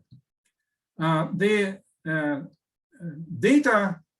data was split into 3 data sets: the training data, validation data, and testing data. And let's talk about how each of these data sets is used by the model. The training data, which is the biggest data set, it's 4.4 million of fragments and labels. It's used during the training procedure by fit method to adjust parameters, the weights of our model. The validation data set, much smaller, only 8,000 of items or samples, is also used by the fit procedure, but for a different purpose. It is used for tuning hyperparameters of the model. Like to do that, we have, our training procedure will output some metrics like validation accuracy, and based on those metrics, we can fine tune the hyperparameters like learning rate, the batch size, and others. And in other words, the validation data set is used as a way of early evaluation of the accuracy of the training results. And finally, the testing data set for 455 K of fragments and labels used by another method, predict method, for prediction of the labels of new, previously unseen fragments. Any questions? No. I proceed to the next slide. Hello? Yeah. Yes. So why there's a 919 instead of 1000? Ask the question again. 919, right? 919 is just because if you look at the previous slide, we had total number of targets, 919, including this number of transcription factor binding site, this number of DNase hypersensitivity sites, and histone marks. the sum of these three is 919. This is just the amount of data that we have available, the ground truth data. So it's like each one is like a motive to predict, right? It could be a motive if we identified, not necessarily for all of these targets, we can identify motives, because what these targets are, they are epigenetic events. It's not a sequence. It's not a part of sequence, right? It's just like you have chromatin. It's a DNA wrapped around histones, and the parts of the chromatin between the histones, it's not wrapped, it's free. It is accessible to DNAs, for example, to DNAs or to binding of transcription factors. That part of DNA is functional. But the rest, like histone marks, it may be something inside of the histones wrapped part, may not necessarily be, I want to say, it's not necessarily associated with a certain motive. But for some of those targets, motives were identified and then can be identified. But then Q is to identify each of them independently. Say it again? Is that then Q is to, the task of then Q is to identify each signature independently, right, in the network. That's right, but not actually, not each. Dan Q identifies roughly, is capable in the best case, identify probably around 1/3, because of the number of filters that you will see from the Dan Q model. The first layer would be convolutional layer in that model, the first layer. And it has only 320 filters. So the number of motives that Dan Q would be able to identify is no more than the number of different filters that it was using. So not 900, but only 320. That's a maximum that.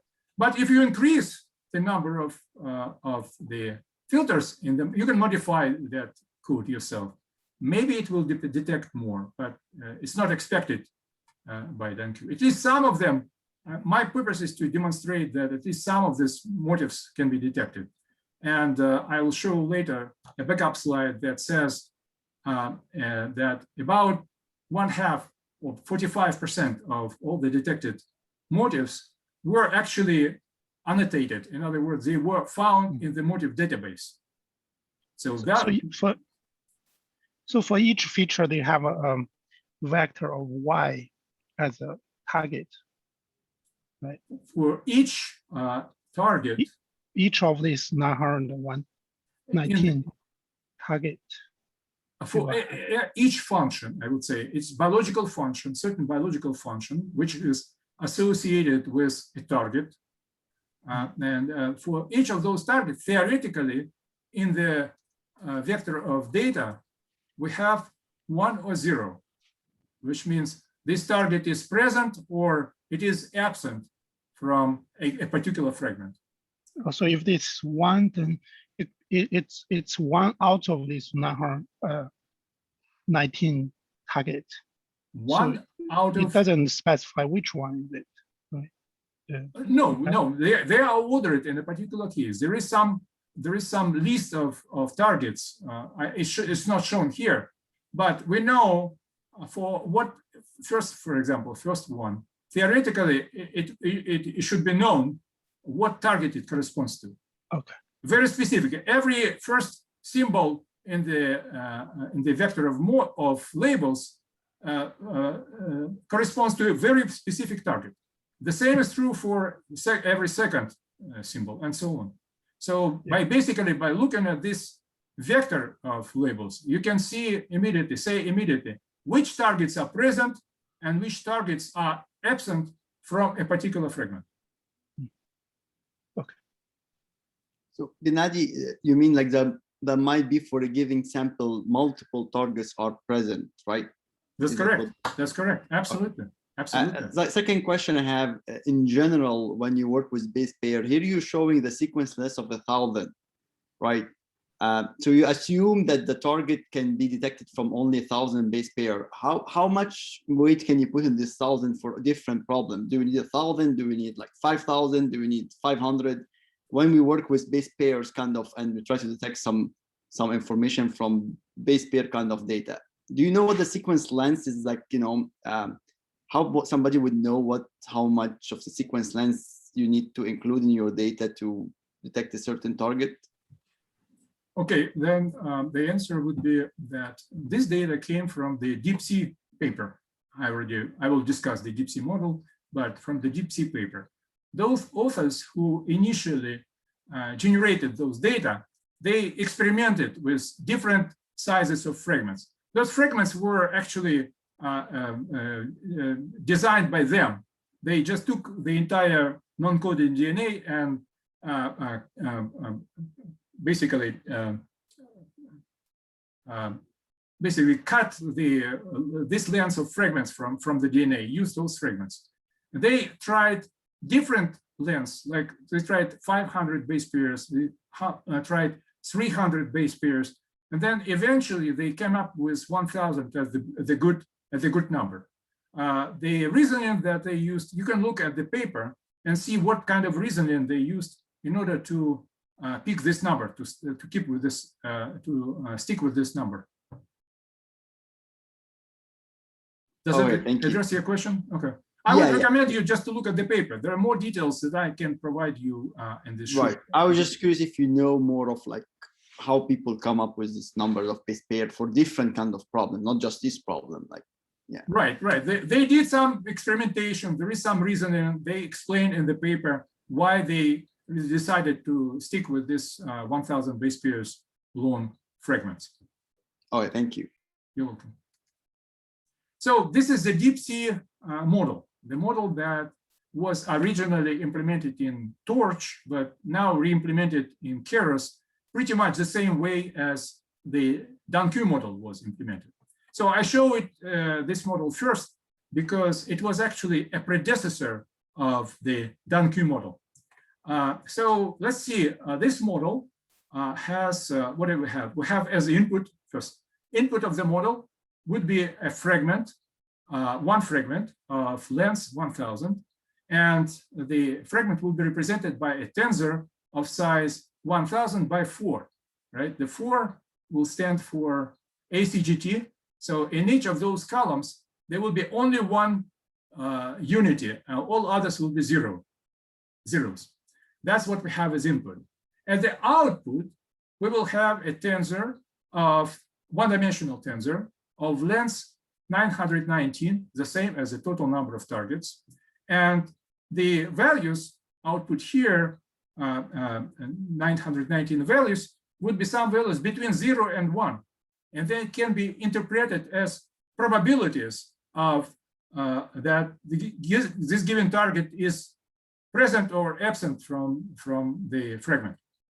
And it is between 0 and 1 because we have sigmoid activation layer as the last layer of the model. So sigmoid activation always outputs the value between 0 and 1. In between those input and output layers, we have a number of different layers, including 3 convolutional layer, 1, 2, 3, plus one dense layer, or there's also one dense layer shown here, and a number of other auxiliary layers, max pooling, dropout, flatten, and others. Actually, all the 3, only these 3. That play some role that I'll discuss in the next slide. But let's first focus on these key layers, which have adjustable parameters. So the layers with adjustable parameters are the convolutional layers, 3 of them, and the dense layer. So the first convolutional layer is important for detection of motif sequences. So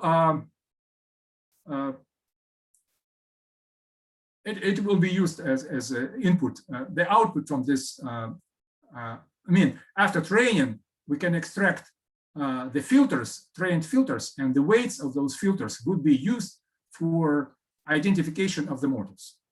The rules of the other 2 convolutional layers layers is to produce an even higher level data representation from the output of the previous layer.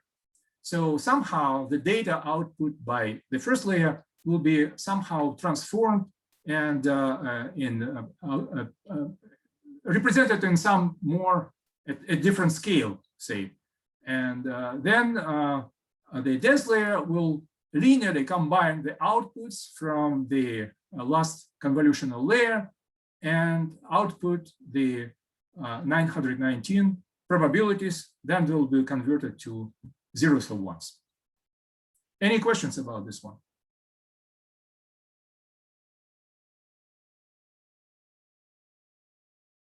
Okay, if there are any questions later, come later to scale, we can talk later about it. Now let me proceed to the discussion of the of what the auxiliary layers are doing. But let me first finish with a one-dimensional convolution when it is applied to DNA sequences rather than to one-dimensional input. That was a question in the first part of the presentation. How do we handle DNA sequences with one-dimensional convolution? The procedure would be very similar to what we discussed in the prototype examples. But in this case, the window that we have will be of size 4 times kernel size. For this particular example, the kernel size is 3, the same as in the prototype example. And the other dimension will be 4 because ACGT. So we perform slide this window. The output will have a shape, the number of kernels, or number that 2, that's number of kernels 2, because we have that parameter. And the second dimension will be 5, which is a number of all possible positions of the filter inside of the input sequence. So this is the first position, then will be second, third, fourth, and fifth. That's about the one-dimensional convolution. Then max pooling, one-dimensional max pooling. We already looked at two-dimensional max pooling in the previous class. One-dimensional max pooling is performed in a way similar to that one. It extracts windows from the input, and from each window, it computes the maximum value and outputs only the maximum value to the output. Like in the case of one-dimensional convolution, in this case, we use window of size 4 times the 2. In this case, it's 2 because the pool size is 2. And we say, for example, from this window, the biggest number was 5. Was it 5? Oh, sorry, that's mistyping. I typed 3. It should be 5 here, of course, max pooling. So and so on. The purpose of max pooling is actually to aggressively downsample the data, and basically it simplifies the model by throwing away all inessential numbers, by keeping only the biggest numbers, hopefully the most important ones. And this way, this layer helps us to prevent the model from overfitting. The same purpose as we already discussed from max pooling two-dimensional in the previous class. Then next layer I will discuss dropout. It takes a certain tensor of certain size and outputs a tensor of the same size exactly, but it randomly sets the values of some of the elements to zeros. And the fraction of those 0 values at the output would be a specified fraction, which is 0.5 in this case, is specified as the argument to the dropout layer. Dropout is used also for the purpose of simplifying the model, preventing the model from overfitting.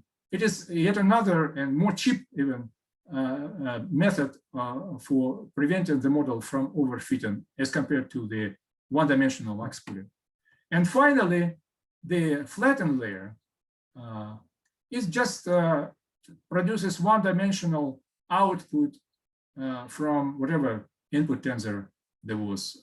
And the role why we need that is that the dense layer accepts as input only the one-dimensional tensor. So before we apply dense dense layer, we need to flatten the output of the previous layer. That's why flattened output, the flattened layer is present.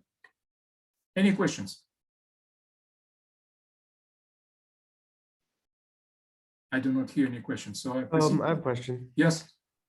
So it's I didn't catch why it's convolution one-dimensional 2. Is it like forward and reverse strand? I forget. So two is a number of filters that we want to use. It's our hyperparameter. You can choose any number. I just gave you an example. If you use two filters, then the output will have, the first dimension will be 2. Because every filter will process this sequence and output one-dimensional output. And as a result, then the outputs will be stacked together. Because you used 2 filters, we decided to use 2 filters here. Then we stacked 2 outputs together, and that would be the output tensor. Is that clear? Same as that in previous slides, you are mentioning this as channels. So when you say kernel, they actually mean channels in your initial slides? Yes, 2 is actually the name of channels that we want to use. It's our choice. Why would we want to use more channels? So for example, instead of 1. The more channels we use, the more adjustable parameters we will have. Because every channel will be processed with a separate filter. Each filter will have its own set of weights, which are adjustable. So say, for example, if we use 1 filter, we would use number of parameters 3 plus 1. That will be 3 weights plus 1 bias. If we use 2 filters, then will be twice that number. So the more filters we use, the more adjustable parameters we have, and the more probably the more accurate our predictions will be, because we will be adjusting all of these parameters simultaneously. Okay, so how do you determine how many filters to use? Because the more you use, the more overfit you get, right?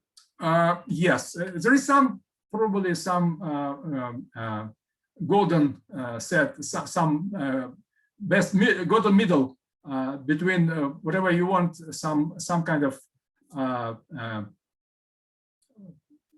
basically, the more filters you use, the more accurate your predictions will be. But at the same time, you are at risk of overfitting. You may be at risk of overfitting because the model is very sophisticated. The model with very large number of parameters will basically fit any data, but it will not necessarily generalize to new data. It will overfit a particular training data set, but may not do well on the testing data set. So that's why you may not want to choose too many those filters. So it's basically experimentation, and choosing the optimal optimal numbers for hyperparameters is handled by another set of programs and codes. It's called hyperparameter optimization. It's a separate application, separate software tools that are run on the top of our deep learning applications. And I plan to discuss that hyperparameter optimization in the next class. It will be applied to the model of that class. So that will give you some idea. Probably you will learn more about how you can automatically choose the hyperparameters for the model. But otherwise, if you don't use hyperparameter optimization software, then you just experiment and choose whatever you find reasonable, or whatever other authors used, and if they were successful, you can borrow those hyperparameters from them. Okay. No more questions? Then I proceed to the next model. That would be the DunQ model. So you see that DunQ has the same input, the fragments of 1000 by 4, the same output exactly, but in between it has a number of other, well, the first layer is pretty much similar, except that the size of filter is bigger, 26, and I found that is more reasonable. Instead of 8, the DunQ model uses 26, so it would be capable of detecting bigger motifs than the previous model. Then the another difference is that, but it still has, the DunQ model still has the first layer as convolutional layer. And the purpose of that layer would be the same, detecting, catching discover motif sequences, finding the motifs from the trained filters.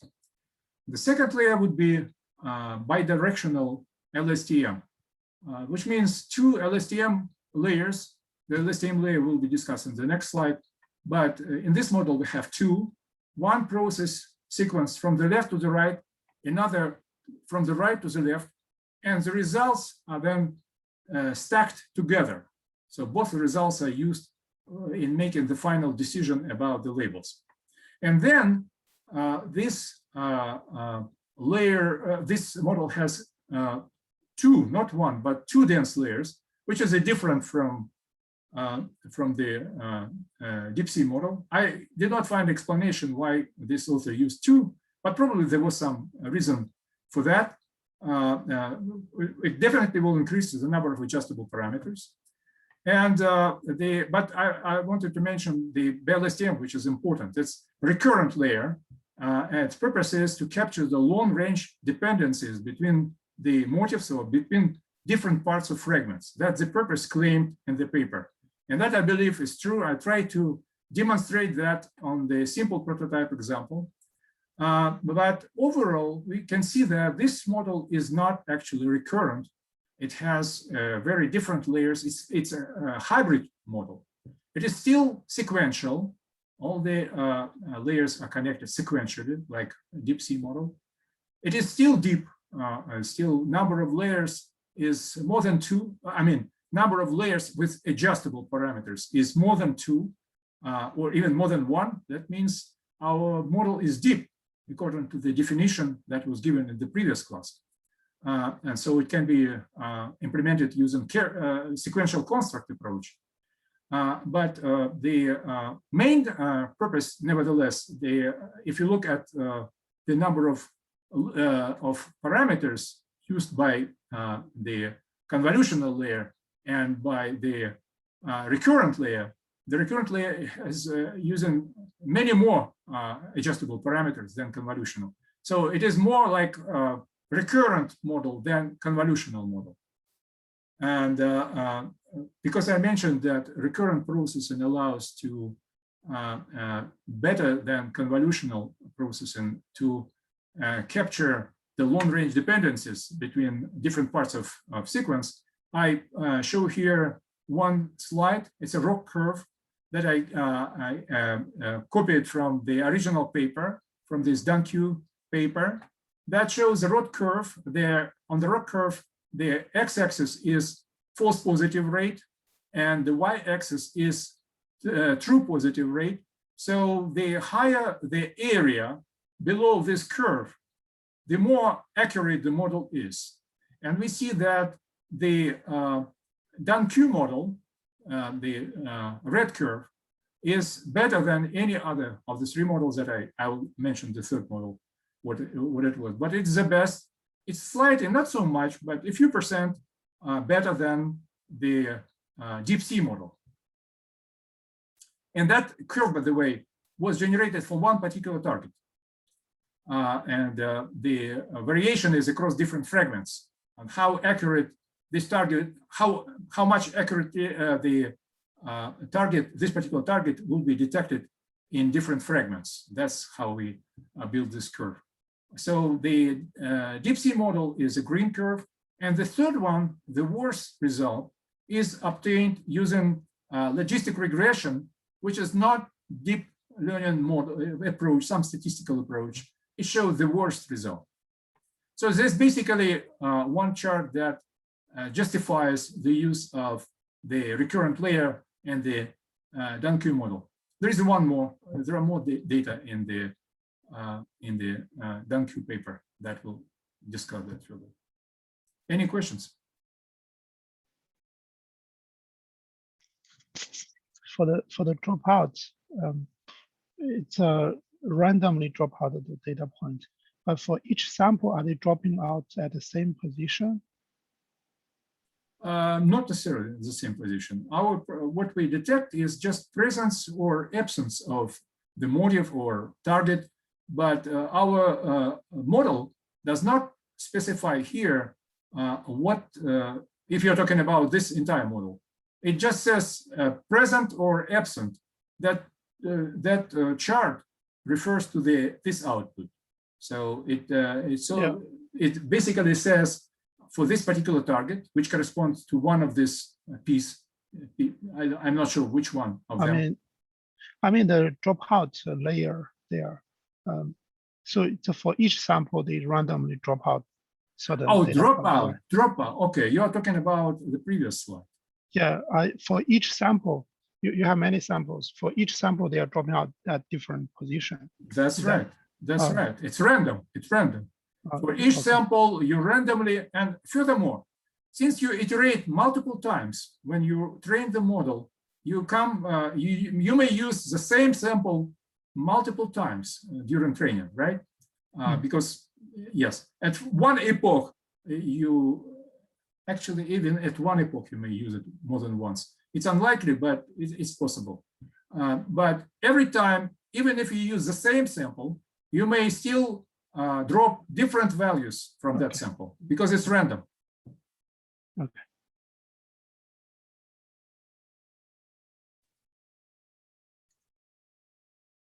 Okay, and the last slide, if there is no more questions, the last slide we'll discuss, or almost the last, we'll discuss the long short-term memory layer, or LSTM cell. There are two fundamental differences of LSTM from simple RNN that we discussed so far. The first difference is that in the simple RNN, as we discussed, the inputs, the X at the same time and Y at the previous time are transformed to Y in the current time in one step, in one formula. In the long short-term memory layer, there are two steps. The input and output are the same eventually, but the transformation is performed in the two steps. And to perform the two steps, the algorithm introduces additional tensor, which is called state. It does not have input. The input for both the simple RNN and for LSTM network would be the same, Y at previous time and X in the current time. And the output also would be the same. But the processing will be performed now in two steps. The authors introduce the state tensor S, and the first step would be transforming this input together with state tensor at previous time to state tensor at current time. And the second is transforming the same input and state at current time to the output at the current time. You see what it is, right? And the second important difference is that LSTM uses not a single neuron for transformation of this input to this output, but 4 different neurons. The neurons are designated G, I, F, and E. It's called input gate.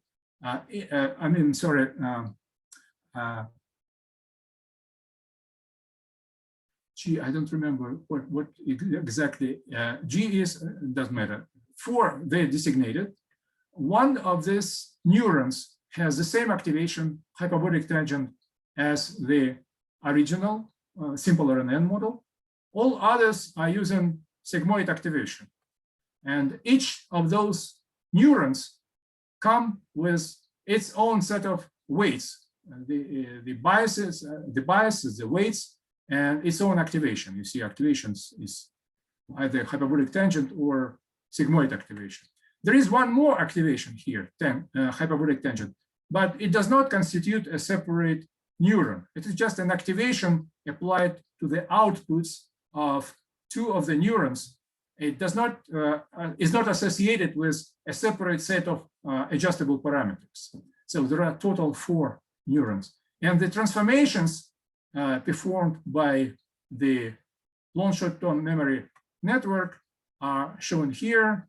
Here, this symbol designates element-wise multiplication, and sigma is sigmoid activation. And the total number of parameters, adjustable parameters used by LSTM is exactly 4 times the number of parameters used by a single neuron, as a simple RNN model. So you can look at the previous slide. For simple RNN, we had this number of parameters for one channel. So basically, this long short-term memory cell seems to be something like an RNN, except it's far more branched and much more complex. Is that what you're saying? It is RNN. It is RNN, but a different type of RNN. These two both, it is similar to simple RNN. You mean, right? Yeah. So both simple RNN and LSTM, and there is also another GRU, gated recurrent unit. They all are recurrent layers, but they perform. Of course, LSTM would be somewhat slower than simple RNN, but it has better memory capacity as compared to simple RNN, and therefore it better remembers what was the past sequence in the past, and has a better property in terms of finding the long range dependencies between different parts of a sequence. I see. Better memory properties, yes. I see. So the LSTM has an increased capacity for this sort of memory. That's right. That's right.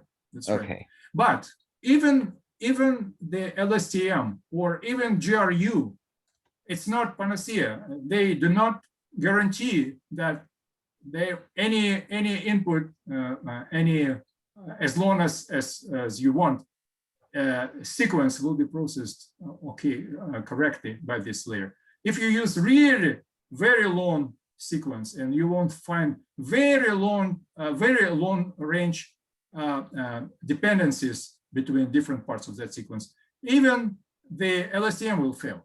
Eventually it will fail. It will fail, of course, later at longer sequences than the simple RNN, but still it will fail. And for that purpose, you can use another option. There are other options. By the way, one of them is called stack augmented RNN.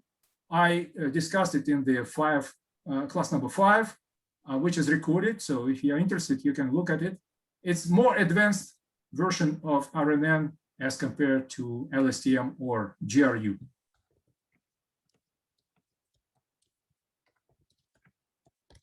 And what's the name of this more advanced version of RNN again? It's called stack augmented RNN. Stack augmented RNN. Okay.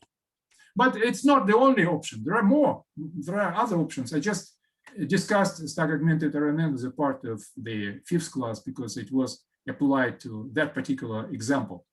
So there are more options. Okay. Stack augmented RNN was implemented in Keras. I did that specifically for class number 5. So it's now available. Previous implementation was in C, C++, and something else. Oh, and PyTorch. But in Keras, it was implemented for the first time for the class number 5. Okay.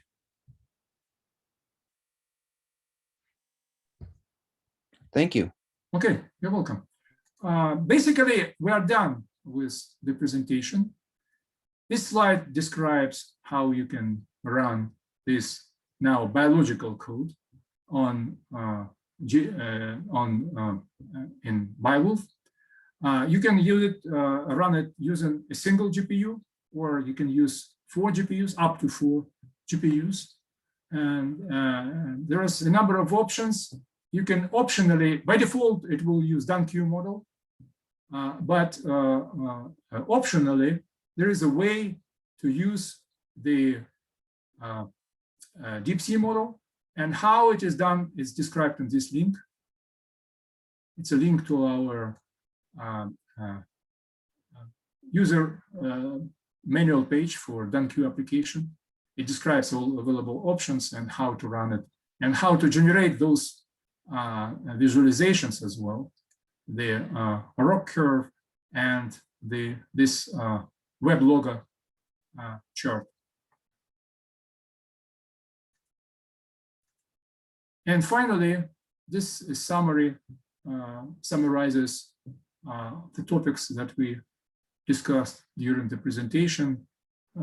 Talked about simple RNN and conv1D transformation. We discussed motive detection and motive discovery.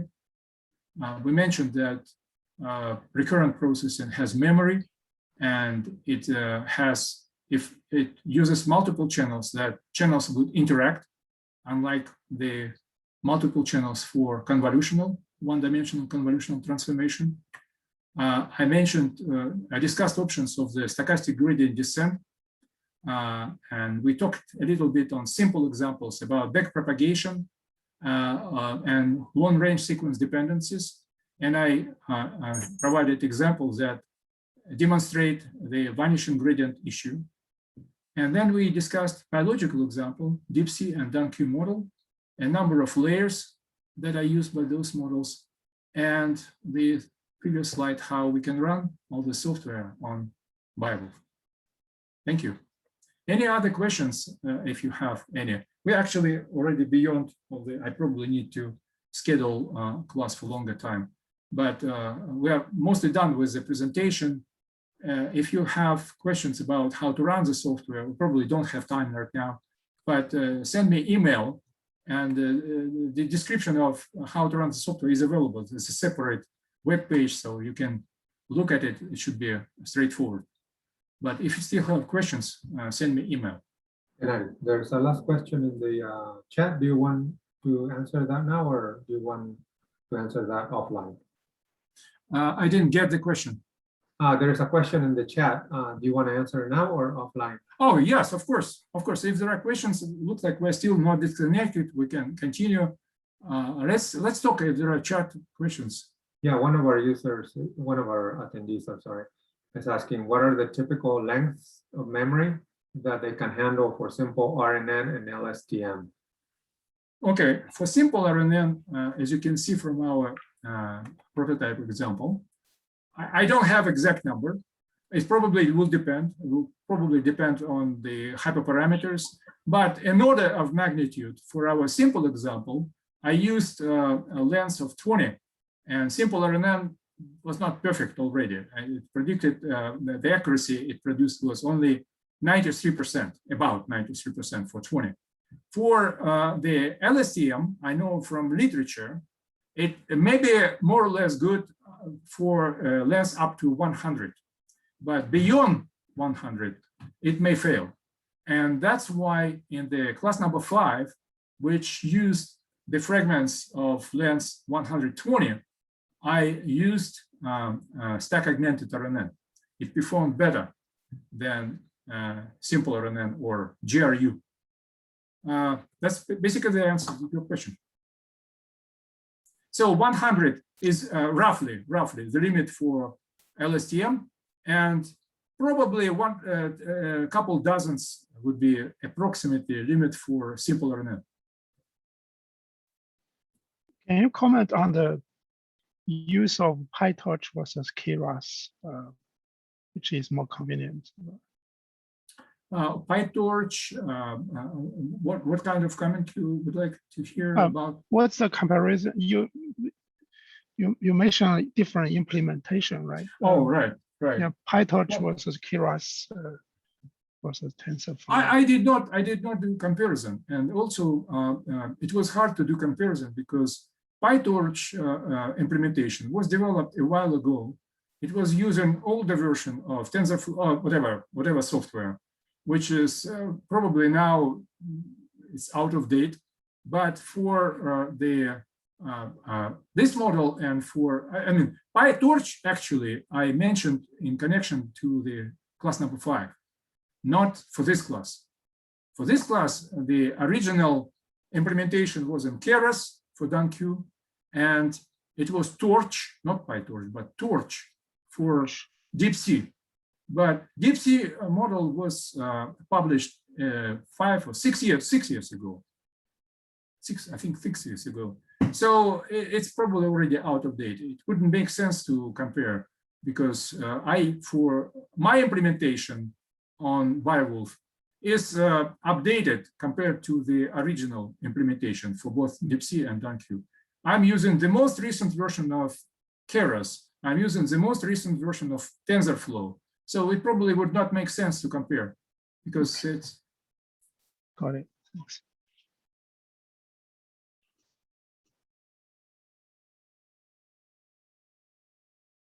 And also, if you would like to maybe borrow some of this code for your work, and you have questions about how you would probably want to modify that code for your application to adapt it somehow. If you have some question, please feel free to send me email, and I can hopefully consult you, address your possible questions.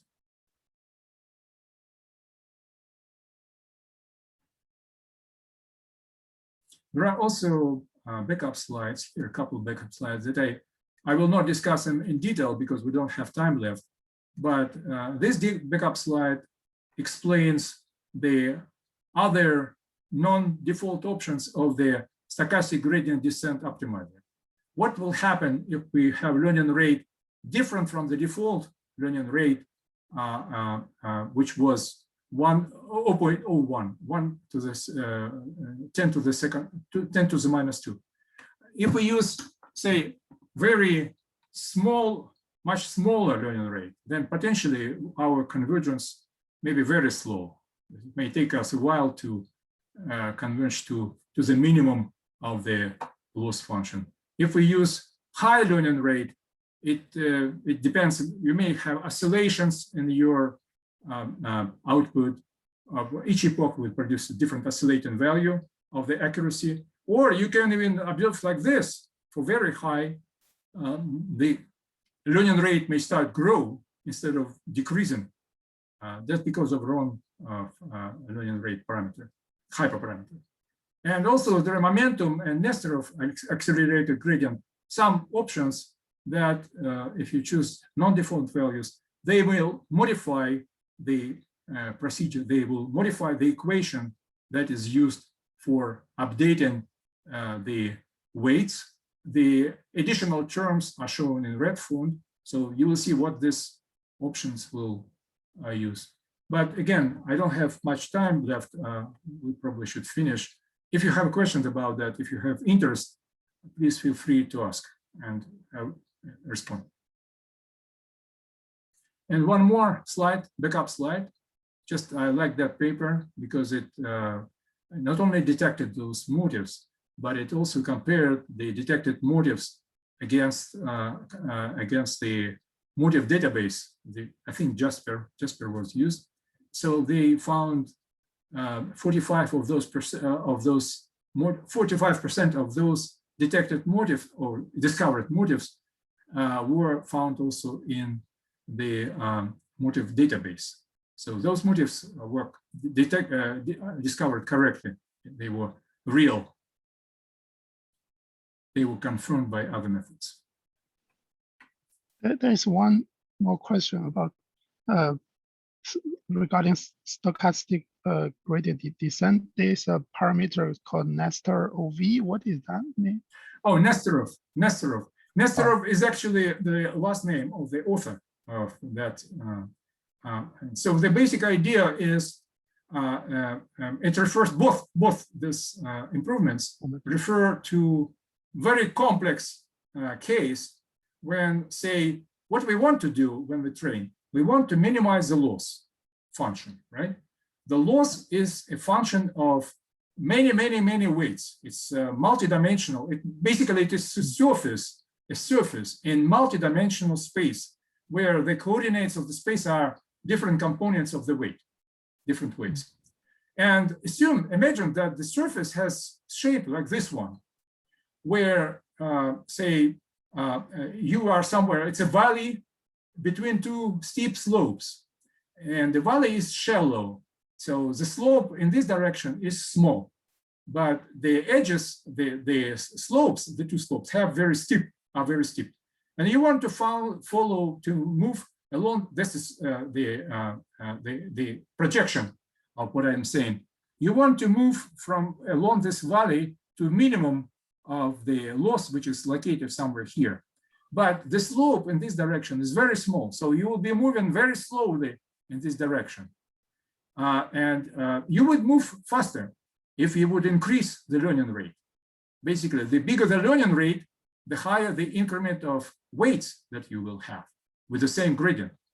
But if you increase the learning rate, you will actually observe those oscillations in the perpendicular direction. And eventually you will see this situation. The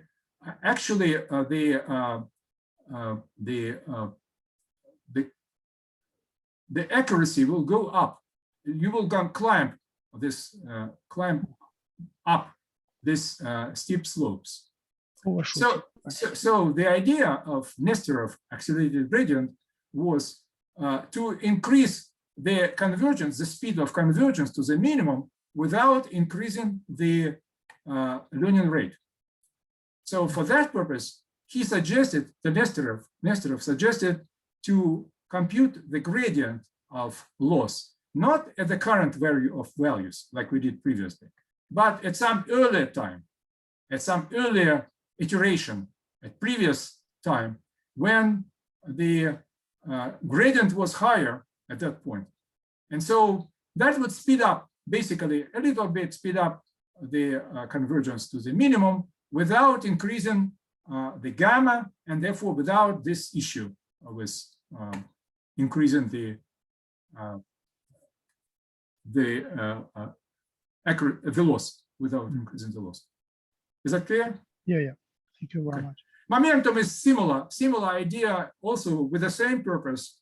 So without increasing the gamma, the learning rate, use the previous, the weight from the previous time, and use momentum. This momentum is parameter. They usually use 0.9. Basically, because you keep moving in the same direction, you try to add one more term to speed up the convergence.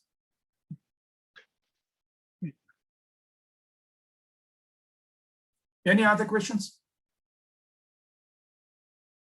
All right, thank you very much for your interest in this class. I hope to see you in the next class. It will be scheduled, class number 3. In class number 3, we will discuss autoencoders, yet another type of deep learning networks. It will also be using some biological example. And I also plan to include some discussion of hyperparameter optimization. Some software will be used, and we will see in simple examples of how hyperparameter optimization can be performed. Thank you.